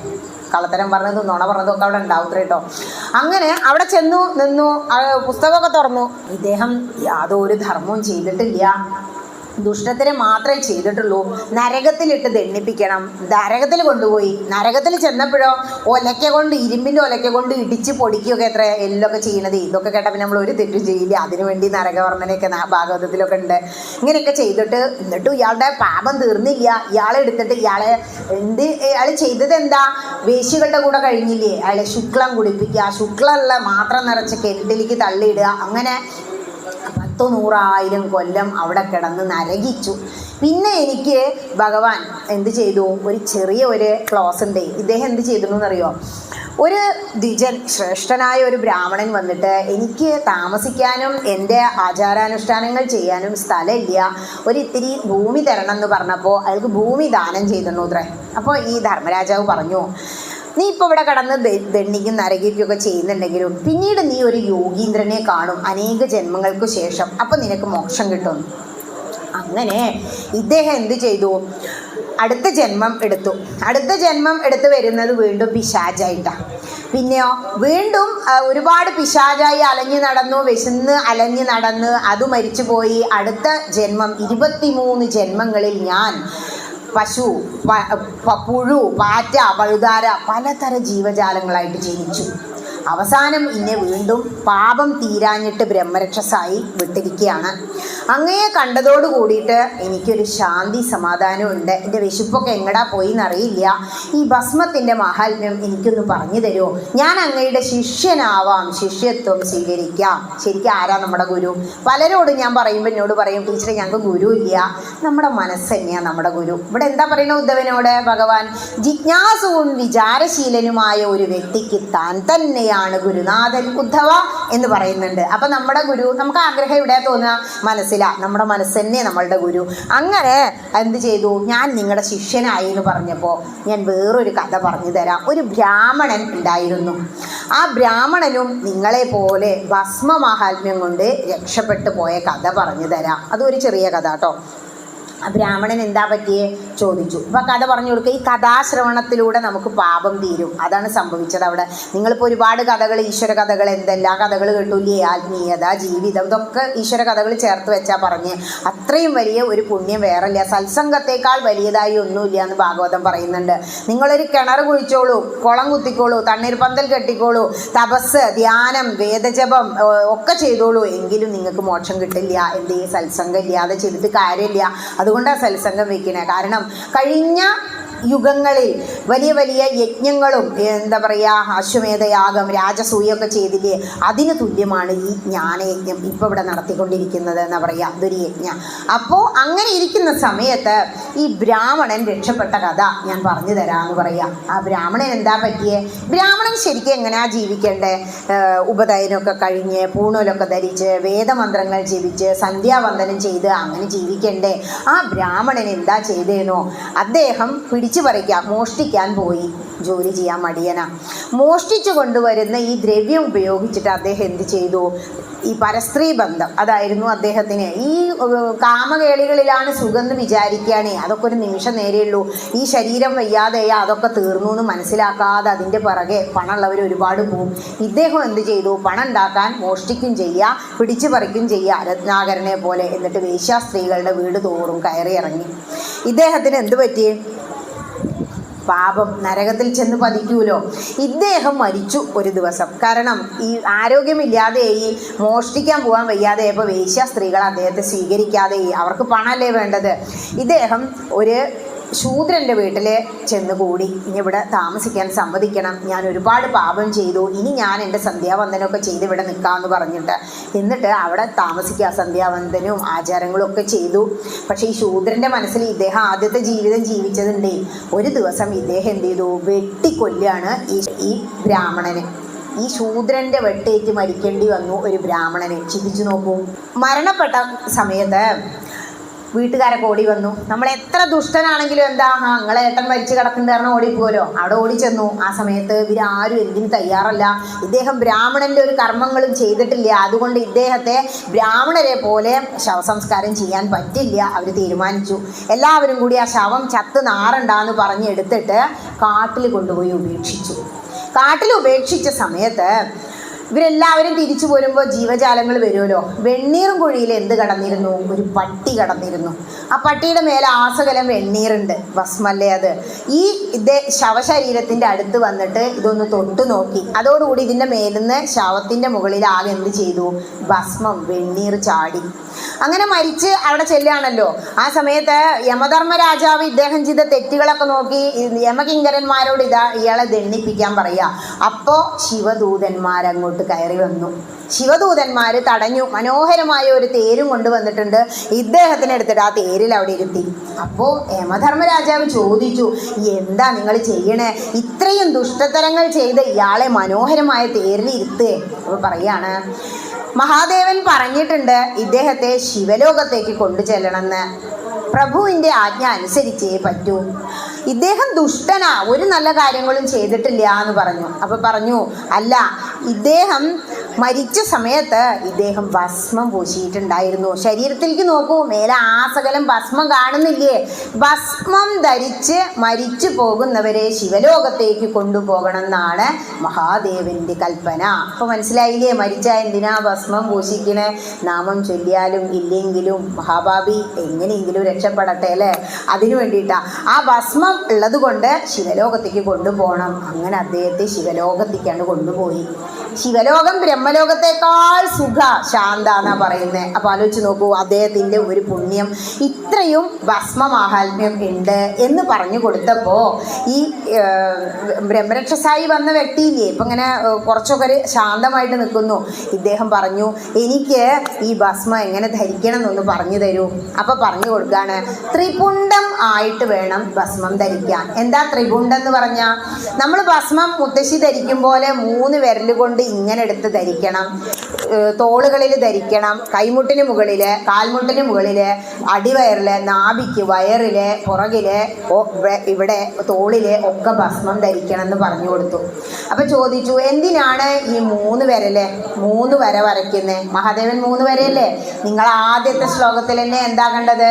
സച്ചിദാനന്ദരൂപായ അല്ലേ? അതിലെന്താ പറയണത്? താപത്രയ വിനാശായ.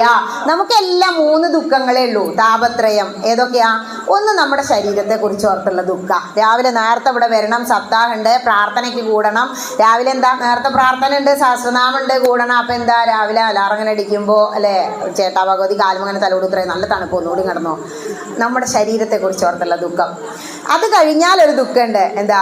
ശരീരവുമായി ബന്ധപ്പെട്ടവരെ കുറിച്ച് ഓർത്തുള്ള ദുഃഖം. എന്താ അത്? വേഗം ഇങ്ങോട്ട് പോരാന്ന് വെച്ചാലോ, മോള് നീച്ചാൽ കാപ്പി വേണം, ഭർത്താവിന് ഷുഗർ ഉണ്ട്, ആദ്യം ഇൻസുലിൻ കൊടുക്കണം, അതൊക്കെ നമ്മൾ പോന്നാൻ മുടങ്ങും. ശരീരവുമായി ബന്ധപ്പെട്ടവരെ കുറിച്ച് ഓർത്തുള്ള ദുഃഖം. ഇനി ഈ പ്രാരാബ്ദം ഒന്നുമില്ല, അതൊക്കെ നേരത്തെ ചെയ്തു വെച്ചു വെച്ചാലോ, മുത്തശ്ശി കൂടെ വരുമ്പോൾ ഇറങ്ങാൻ സമയത്ത് അടയ്ക്ക നോക്കെണ്ണാൻ ആൾ വന്നു. സ്ഥാവര ജംഗമ വസ്തുക്കളെ കുറിച്ച് ഓർത്തുള്ള ദുഃഖം. ഈ 3 ദുഃഖമേ നമുക്കുള്ളൂ. ഈ 3 ദുഃഖവും മാറിയാലോ എല്ലാ ദുഃഖവും തീർന്നു. ഈ താപത്രയങ്ങളെ 3 കാണിക്കുന്നു. 3 പ്രദക്ഷിണല്ലേ നമുക്ക് വെക്കാറുള്ളത് മിക്കവാറും എല്ലാ ക്ഷേത്രത്തിനും. പൂണൂല് നോക്കിയിട്ടുണ്ടാവും തിരുമേനിയുടെ 3 നൂല ഈ താപത്രയങ്ങളെ കാണിക്കുന്നത്. ഇതാണ് ഈ 3 വര. ഏതൊക്കെയാ? ഈ 3 വര വരച്ച് നിങ്ങൾ ത്രിപുണ്ഡം ആയിട്ട് ഭസ്മം തൊടുകയാണെങ്കിൽ നിങ്ങൾക്ക് ആരോഗ്യം, ആയുസ്, ഐശ്വര്യം എന്നിവ ലഭിക്കും. നിങ്ങൾക്ക് എന്തുണ്ടാവില്ല?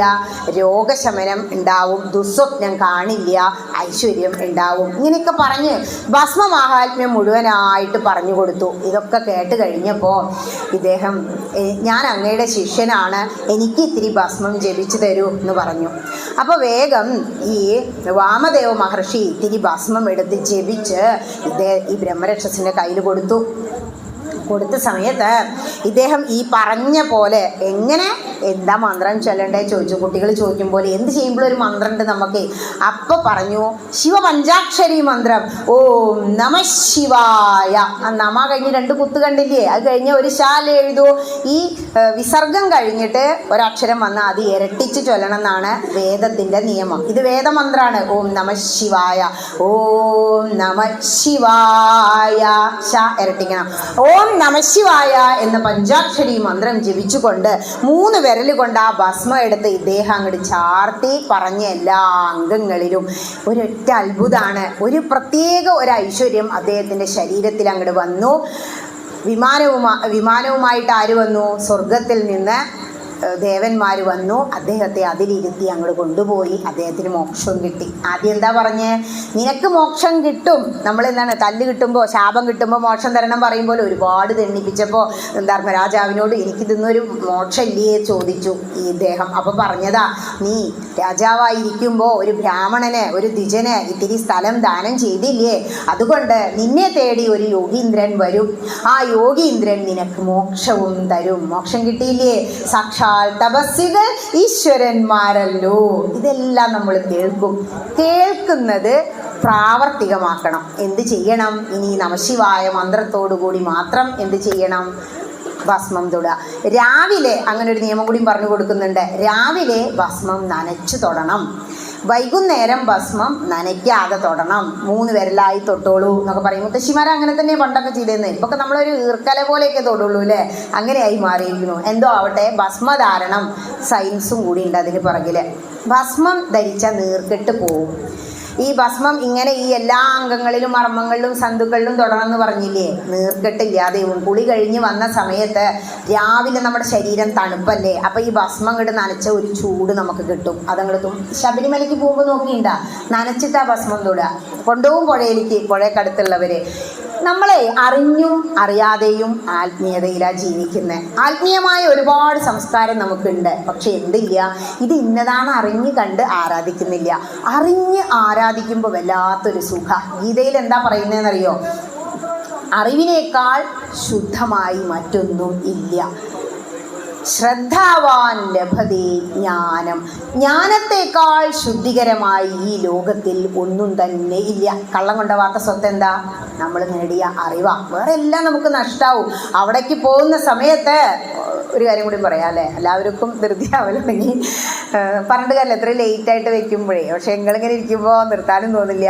നമ്മളെ ഈ ശരീരം പഞ്ചഭൂതങ്ങളെ കൊണ്ടാണ് ഉണ്ടാക്കിയിരിക്കുന്നത്. അതെന്തൊക്കെയാ? നമ്മുടെ ഈ കൈ തന്നെ നമശിവായാണ്. ഈ കൈ 5 അല്ലേ? പഞ്ചാക്ഷരി മന്ത്രം. ന ഭൂമി, മ ജലം, ശി പറയെന്താ? അഗ്നി, വായു, വായു, ആകാശം. ഇതുണ്ടോ? അങ്ങനെ നോക്കി നിൽക്കുക സർവ്വസാക്ഷിയായിട്ട്. നീ ആരെ ചൂണ്ടുക? 3 ആളും ഇങ്ങോട്ട് ചൂണ്ടിനെ അറിയും, നമ്മളറിയാതെ ഒരാളെ ചൂണ്ടും. ഭഗവാൻ അവിടെ നോക്കി നിൽക്കുന്നു എന്നാ. ഈ പഞ്ചഭൂതങ്ങളാൽ നിർമ്മിതമായ ശരീരം പഞ്ചഭൂതങ്ങളായി വിഘടിക്കുന്നതാണ് മരണം. മരണം സംഭവിക്കുമ്പോൾ ഈ പഞ്ചഭൂതങ്ങൾ തിരിച്ചങ്ങടിടും. ഞാൻ ഇപ്പം ഇങ്ങോട്ട് പറഞ്ഞില്ലേ, ആദ്യം നമ്മുടെ ശരീരത്തെ എടുത്ത് ഭൂമിക്ക് സമർപ്പിക്കും ഇല്ലേ? ഭൂമിക്ക് സമർപ്പിച്ചിട്ട് അരി നെല്ലൊക്കെ ഭസ്മം കൂടിയിട്ടല്ലേ വളയുക? ഭസ്മത്തിൻ്റെ പ്രാധാന്യം, ഭസ്മം ചാർത്തിക്കും. എന്നിട്ട് പിന്നെ ചിലർ കുളിപ്പിക്കും, ചിലർ നനഞ്ഞ കച്ചയിൽ പൊതിയും. ഓരോ മതസ്ഥരും ഒരുപോലെ ജാതി നോക്കിയിട്ട്. അപ്പോൾ ജലത്തിന് സമർപ്പിക്കും. അതും കഴിഞ്ഞ് ചിതയിൽ വെക്കുമ്പോൾ അഗ്നിക്ക് സമർപ്പിക്കും. അഗ്നിയിൽ വെക്കുമ്പോൾ ചുടലയിൽ പോലും ചൊല്ലാവുന്ന ഒരു ഉപനിഷത്ത് മന്ത്രം ഉണ്ട്. വായുരനിലമൃതമതേദം ഭസ്മാന്തം ശരീരം കൃതോ സ്മര കൃതം സ്മര, കൃതോ സ്മര കൃതം സ്മര. എന്താ പറയുന്നേ? പഞ്ചഭൂതങ്ങളായി, അതാണ് വായുരനിൽ എന്ന് പറയുന്നത്. പഞ്ചഭൂതങ്ങളായി വിഘടിക്കാൻ പോകുന്ന എൻ്റെ ഈ ശരീരത്തിൽ ഇരുന്നു കൊണ്ട്, ഹേ ഭഗവൻ, ഞാൻ എന്തെങ്കിലും സൽക്കർമ്മങ്ങൾ ചെയ്തിട്ടുണ്ടെങ്കിൽ എൻ്റെ ആത്മാവിനെ ആ നേർവഴിക്ക് നയിച്ചാലും. അപ്പോഴാണ് ഇത് കത്തി അഗ്നിയായി, വായുവായി, ആകാശമായി അങ്ങോട്ട് മാറുക. 5 പ്രാണനാ. 5 പ്രാണൻ നമ്മുടെ ഉള്ളിൽ 5 വായുക്കളുണ്ട്. 5ാമത്തെ വായു പോയില്ലാത്രേ, മരിച്ചാലും അങ്ങനെ കിടക്കും. ഇന്നെ ഇഷ്ടപ്പെട്ടവരൊക്കെ കാണാൻ വരുന്നുണ്ടോ? അതാണ് മരിച്ച തെറ്റും കുറ്റമൊക്കെ പുറത്ത് നമ്മൾ ചെല്ലുന്നുണ്ടല്ലോ.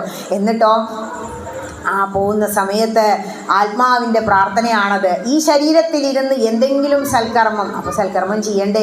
ഈ ചെയ്യുന്നതൊക്കെ സൽക്കർമ്മ. നിങ്ങൾ സപ്താഹം നടത്തുന്നത് സൽക്കർമ്മ, ഈ ജ്ഞാനയജ്ഞം വെച്ചത് സൽക്കർമ്മ. ഇനിയോ ഒന്നിച്ച് കൂട്ടായ്മയോടുകൂടി ഒരമ്പലത്തിൽ മാത്രമാണ് കൂട്ടായ്മ കാണുക. അതായത് ഒരുമ, ഐക്യം, സ്നേഹം, സേവനം, ഇതൊക്കെ ഇവിടെ കാണുക. നിങ്ങൾ തിരുമേനി, ഇവിടെ ഒരു തന്ത്രി ഉണ്ടാവും. പ്രതിഷ്ഠാമൂർത്തിയുടെ പിതാവാണ് തന്ത്രി. മേൽശാന്തി പ്രതിഷ്ഠാമൂർത്തിയുടെ മാതാവാണ് മേൽശാന്തി. മേൽശാന്തി അമ്മയെ പോലെ കുളിപ്പിച്ചാണ് ഈ ചൊരുക്കില്ലേ രാവിലെ വന്ന. ഇനി അതും കഴിഞ്ഞാൽ അവിടെ കഴകുണ്ട്. ഇവരൊക്കെ എന്താണ്? ജോലിക്കാരല്ലാത്ത ഒരു പാർട്ടീസ് ഇവിടെ ഉണ്ട്. നിങ്ങളുടെ നോട്ടീസിലില്ലേ? നമ്മുടെ ക്ഷേത്ര കമ്മിറ്റിക്കാർ, ക്ഷേത്ര ഉപാസകർ എന്ന് അവരെ പറയാം. അവർക്ക് ആരും ശമ്പളം കൊടുക്കുന്നില്ല. എങ്ങനെയെങ്കിലും ഈ ക്ഷേത്രം ഒന്ന് പൊങ്ങണം, അത്രേ അവർക്ക് ആഗ്രഹമുള്ളൂ. ഒരു 10 വീട്ടിലത്തെ ആൾക്കാർ അധികം ഇങ്ങോട്ട് വരണം. എന്തിനു വേണ്ടിയാ? ഈ പറഞ്ഞ കാര്യങ്ങൾക്ക്. അല്ലാതെ അവർക്കൊന്നും കിട്ടിയിട്ടൊന്നുമല്ല. ഒരു കൂട്ടമായ മാതൃസമിതി ഉണ്ട്. അവരും ആഗ്രഹിക്കുന്നത് എന്താ? കുട്ടികളൊക്കെ പിടിച്ചിരുത്തി ഒന്ന് വരപ്പിച്ച് എല്ലാവർക്കും ഫസ്റ്റ് സെക്കൻഡും ഇല്ലെങ്കിലും വേണ്ടിയില്ല കൊടുത്ത്, അങ്ങനെയെങ്കിലും ഈ പുണ്യഭൂമിയിൽ അവരൊന്ന് വന്ന് ചവിട്ടട്ടെ. ഈ യജ്ഞ യജ്ഞശാലയിൽ അവരൊന്ന് വരട്ടെ, മന്ത്രമുഖരിതമായിരിക്കുമ്പോൾ അവർ ഇത്തിരിയെങ്കിലും ഒന്ന് കേൾക്കട്ടെ. ആ ഒരു എത്ര വലിയ ഒരു കർമ്മമാണത്, സൽക്കർമ്മം എന്ന് പറയാം. ഇതിലും വലുതായിട്ട് ജന്മത്തിലൊന്നും ചെയ്യാനില്ല. അതുകൊണ്ട് മാതൃസമിതിയിൽ അംഗമല്ലാത്തവരൊക്കെ അംഗമായിട്ട് ഒന്നും കൂടി ആഞ്ഞു പിടിച്ചാൽ നിങ്ങൾക്ക് വലിയൊരു സദസ്സിനെ ഇവിടെ ഉണ്ടാക്കാം. ചെറുതായിട്ടാണെങ്കിലും നിങ്ങൾ ഒരുപാട് കാര്യങ്ങൾ ചെയ്യുന്നുണ്ടല്ലോ. ഇനി അതിന് ഭഗവാൻ അനുഗ്രഹിക്കും. ഓരോ യജ്ഞങ്ങൾ നടത്തിയാലും, ജ്ഞാനയജ്ഞങ്ങൾ നടത്തിയാലും ഉയർച്ച ഉണ്ടാവുക. ഇനി അതും കഴിഞ്ഞാൽ നിങ്ങൾക്കൊരു യൂത്ത് വിങ് ഉണ്ട് എന്ന് പറഞ്ഞു. അവർ സഹായമില്ലാതെ ലേഡീസിന് നമുക്ക് എല്ലാം ആവില്ല. ഇതൊക്കെ എന്താ, കൂട്ടായ്മയുടെ ഫലം. കൂട്ടായിട്ട് ജപിക്കുമ്പോൾ, ഞാൻ പറഞ്ഞില്ലേ, ഒരുപാട് പേര് ഒന്നിച്ചിരുന്ന് ജപിക്കുമ്പോൾ ഭഗവാന് കണ്ണ് തുറക്കാതിരിക്കാൻ പറ്റില്ല. ഇനി ഇന്ന് പറഞ്ഞ കാര്യങ്ങളിൽ എന്തെങ്കിലും സംശയം ഉണ്ടോ? എന്തെങ്കിലും അറിയാൻ ആഗ്രഹം ഉണ്ടെങ്കിൽ ചോദിച്ചോളൂ. ഞാൻ ഇറങ്ങി വന്നാൽ സംശയമൊക്കെ ഉണ്ടാവും. യജ്ഞം സമർപ്പിക്കട്ടെ. പറഞ്ഞത് എവിടെ? ആ കഥയാണ് ഇപ്പൊ പറഞ്ഞത്. ഭസ്മമാഹാത്മ്യം കഥയായിരുന്നു. അത് കഥയുടെ ഒരു ഫ്ലോയിലേക്ക് പോവാതെ ആ തത്വം പറയുമ്പോഴാണ് ഒന്നും കൂടി. കഥ പറയാൻ ഒരിക്കൽ കൂടി വരാം കേട്ടോ. കുട്ടികൾക്ക് മാത്രം വേണ്ടിയിട്ട് കഥകൾ മാത്രം പറയാം. കൃഷ്ണൻ്റെ കഥയൊക്കെ പറഞ്ഞാലുണ്ടല്ലോ, നിനക്ക് വേണ്ടിയിട്ട് ഒരു കഥയും കൂടി പറയാം. ഇവിടെ കൃഷ്ണനല്ലേ ഇരിക്കുന്നത്. യശോദാമ്മ തൈര് കടയുന്ന സമയത്ത് കള്ളകൃഷ്ണനല്ലേ, ഈ കള്ളകൃഷ്ണൻ എന്തിനാണോ വെണ്ണ കട്ട് തിന്നേ? അതും നല്ല ഉദ്ദേശത്തിലാണ്. കൃഷ്ണനെ വെണ്ണ കക്കാൻ കാരണം ഈ ഗോപികമാരോടൊക്കെ നികുതി അടയ്ക്കാൻ പറഞ്ഞു കംസൻ. നികുതി അടയ്ക്കണമെങ്കിൽ ഇവർ വെണ്ണ കൊണ്ടുപോയി വിൽക്കണം. വെണ്ണ ഉണ്ടെങ്കിലല്ലേ അവർ കൊണ്ടുപോയി വിൽക്കൂ. കള്ളനികുതിയാണ് അടപ്പിക്കുന്നത്. അതിനാണ് അത്രയും വെണ്ണ മോഷ്ടിച്ചത്. ഭഗവാൻ ചെയ്തതൊക്കെ നല്ല കാര്യങ്ങളാണെന്ന് പറയുന്നത്. ജരാസന്ധൻ്റെ തുറുങ്കലിൽ ഒരുപാട് രാജാക്കന്മാരുണ്ടായിരുന്നു. അവരെയൊക്കെ തുറന്നു വിട്ടു ജരാസന്ധനെ വധിച്ചിട്ട്. അപ്പോഴാണ് എന്ത് പാടിയത്? കൃഷ്ണായ വാസുദേവായ ഹരയേ പരമാത്മനെ പ്രണതക്ലേശനാശായ ഗോവിന്ദായ നമോ നമ. പ്രണതക്ലേശനാശായ, നമസ്കരിക്കുന്നവരുടെ ക്ലേശം തീർക്കുന്നവൻ. അതുകൊണ്ട് നമസ്കരിക്കാൻ മടി വേണ്ട കേട്ടോ. ഇനി ഇവിടെ സപ്താഹവേദിയിലും വന്നാൽ ശരിക്കും നിങ്ങൾ നമസ്കരിക്കണം. ഇനി യശോദാമ്മ വെണ്ണ കടഞ്ഞു. വെണ്ണ കളനല്ലേ, വെണ്ണ ചോദിക്കുക. 1 പ്രാവശ്യം കൊടുത്തു, 2 പ്രാവശ്യം കൊടുത്തു. കുറച്ച് കഴിഞ്ഞ് നോക്കൂ, ഉണ്ണി വയറ് വിശന്നിട്ട് വയ്യ, ഇങ്ങനെ. അപ്പോൾ 1 രൂപയും കൂടി തരൂ. തരാം കണ്ണം കഴിച്ചോളൂ കേട്ടോ. കൊടുത്തു. ഉറിയിൽ വെച്ചിട്ട് വരാട്ടോ എന്ന് പറഞ്ഞ് അകത്ത് പോയി വന്നപ്പോൾ ഉറി വെച്ച് വരാമെന്ന് പറഞ്ഞു. അപ്പോൾ ഇവിടെ ഇങ്ങനെ നിൽക്കുകയാണ്. അമ്മ, ആ പൂവേണ്ട, എന്താ ഈ കൈ കണ്ടു കരയണ? ഒറ്റ കൈ തന്നീലേ വെണ്ണ വച്ചിടുമ്പോൾ മറ്റേ കൈ നിന്നങ്ങോ തെങ്ങുമല്ലോ. കരയുന്നുണ്ടോ? ഇപ്പം തരാട്ടോ. അകത്ത് പോയി ഉള്ളിൽ നിന്ന് വെണ്ണ എടുത്ത് വന്നപ്പോൾ ഇത് സാപ്പിട്ടു. അപ്പം അതെവിടെ കണ്ണാ? കള്ളനായുള്ളൊരു കാകൻ താൻ വന്നിട്ടു കയ്യിലെ വെണ്ണയെ കൊത്തിക്കൊണ്ടുപോയി. സാപ്പിട്ടിട്ട് പറയണേ. അപ്പം ഇതിലും വേണം, ഇതിലും വേണം. ഇതാണ് കണ്ണൻ. എന്തിനാ ഈ ചിത്രം? മറക്കില്ല. ഉരുട്ടി കൊണ്ടുവന്നു. ദേ തവിട് പൊടിയാക്കി ഭരണി. അപ്പൊ ദേഷ്യം വന്നു. യശോദാമ്മ വടിയെടുത്തപ്പോ എന്താ? കോമള ചുണ്ടു പീളുക്കി നിന്നിടുമ്പോൾ ഓമനിച്ചിടുവാൻ തോന്നുമത്രേ. ഒരൊറ്റ കത്തില. അയ്യോ അമ്മേ അടിക്കലേ. വാരി പുണർന്നെടുക്കാൻ അത്രേ അപ്പൊ തോന്നുന്നു, അടിക്കാൻ തോന്നില്ല എന്ന്. എള്ളിൽ നിറഞ്ഞുള്ളോരെണ്ണയെ പോലെ പോയുള്ളിൽ നിറഞ്ഞു ജഗത്തിലെല്ലാം. എള്ളിൻ്റെ ഉള്ളിൽ എങ്ങനെയാ എണ്ണ ഇരിക്കണേ നമുക്കറിയോ? ഇപ്പൊ ദേ വിളക്ക് കത്തുന്നുണ്ട്. ഇങ്ങനെ ഉണ്ടാക്കുമ്പോൾ ഈ അഗ്നി എങ്ങടാ പോണേ? ഇങ്ങനെ ഉരയ്ക്കുമ്പോൾ എവിടുന്നാ വരണേ? ഇത് തന്നെ ഭഗവാൻ കർമ്മസാക്ഷി. രാത്രി എന്തിനാ വിളക്ക് കത്തിക്കണേ? പകല് കർമ്മസാക്ഷിയായി ആദിത്യദേവനുണ്ടെങ്കിൽ രാത്രിയായ എന്ത് കർമ്മം സൽക്കർമ്മം ചെയ്യുമ്പോഴും വിളക്കല്ലേ? കർമ്മസാക്ഷിയായി അഗ്നിദേവനുണ്ട് എന്നതാ സങ്കല്പം. അതിലൊക്കെ ഒരുപാട് തത്വങ്ങളുണ്ട്. ഇഷ്ടായോ? ഇനി കഥകളുമായി ഇങ്ങനെ ഒരുപാട് ആചാര്യന്മാർ നിങ്ങളുടെ മുന്നിൽ വരട്ടെ. ഒരുപാട് യജ്ഞങ്ങൾ സമർപ്പിക്കാൻ കഴിയട്ടെ. ഈ ചെറിയ യജ്ഞം ഞാൻ ഭഗവാന്റെ പാതാരവിന്ദങ്ങളിൽ സമർപ്പിക്കുകയാണ്. ഓം കായേന വാചാ മനസേന്ദ്രിയൈർവാ ബുദ്ധ്യാത്മനാ വാ പ്രകൃതിർസ്വഭാവാൽ കരോമി യദ്യൽ സകലം പരസ്മൈ നാരായണായേതി സമർപ്പയാമി ജഗദംബികായേതി സമർപ്പയാമി സർവം സദാശിവായേതി സമർപ്പയാമി. സ്വസ്തി പ്രജാഭ്യഃ പരിപാലയന്താം ന്യായേന മാർഗേണ മഹിം മഹീശാ ഗോബ്രാഹ്മണേഭ്യഃ ശുഭമസ്തു നിത്യം ലോകാ സമസ്താ സുഖിനോ ഭവന്തു ലോകാ സമസ്താ സുഖിനോ ഭവന്തു ലോകാ സമസ്താ സുഖിനോ ഭവന്തു. ഓം ഹരി തത്സം.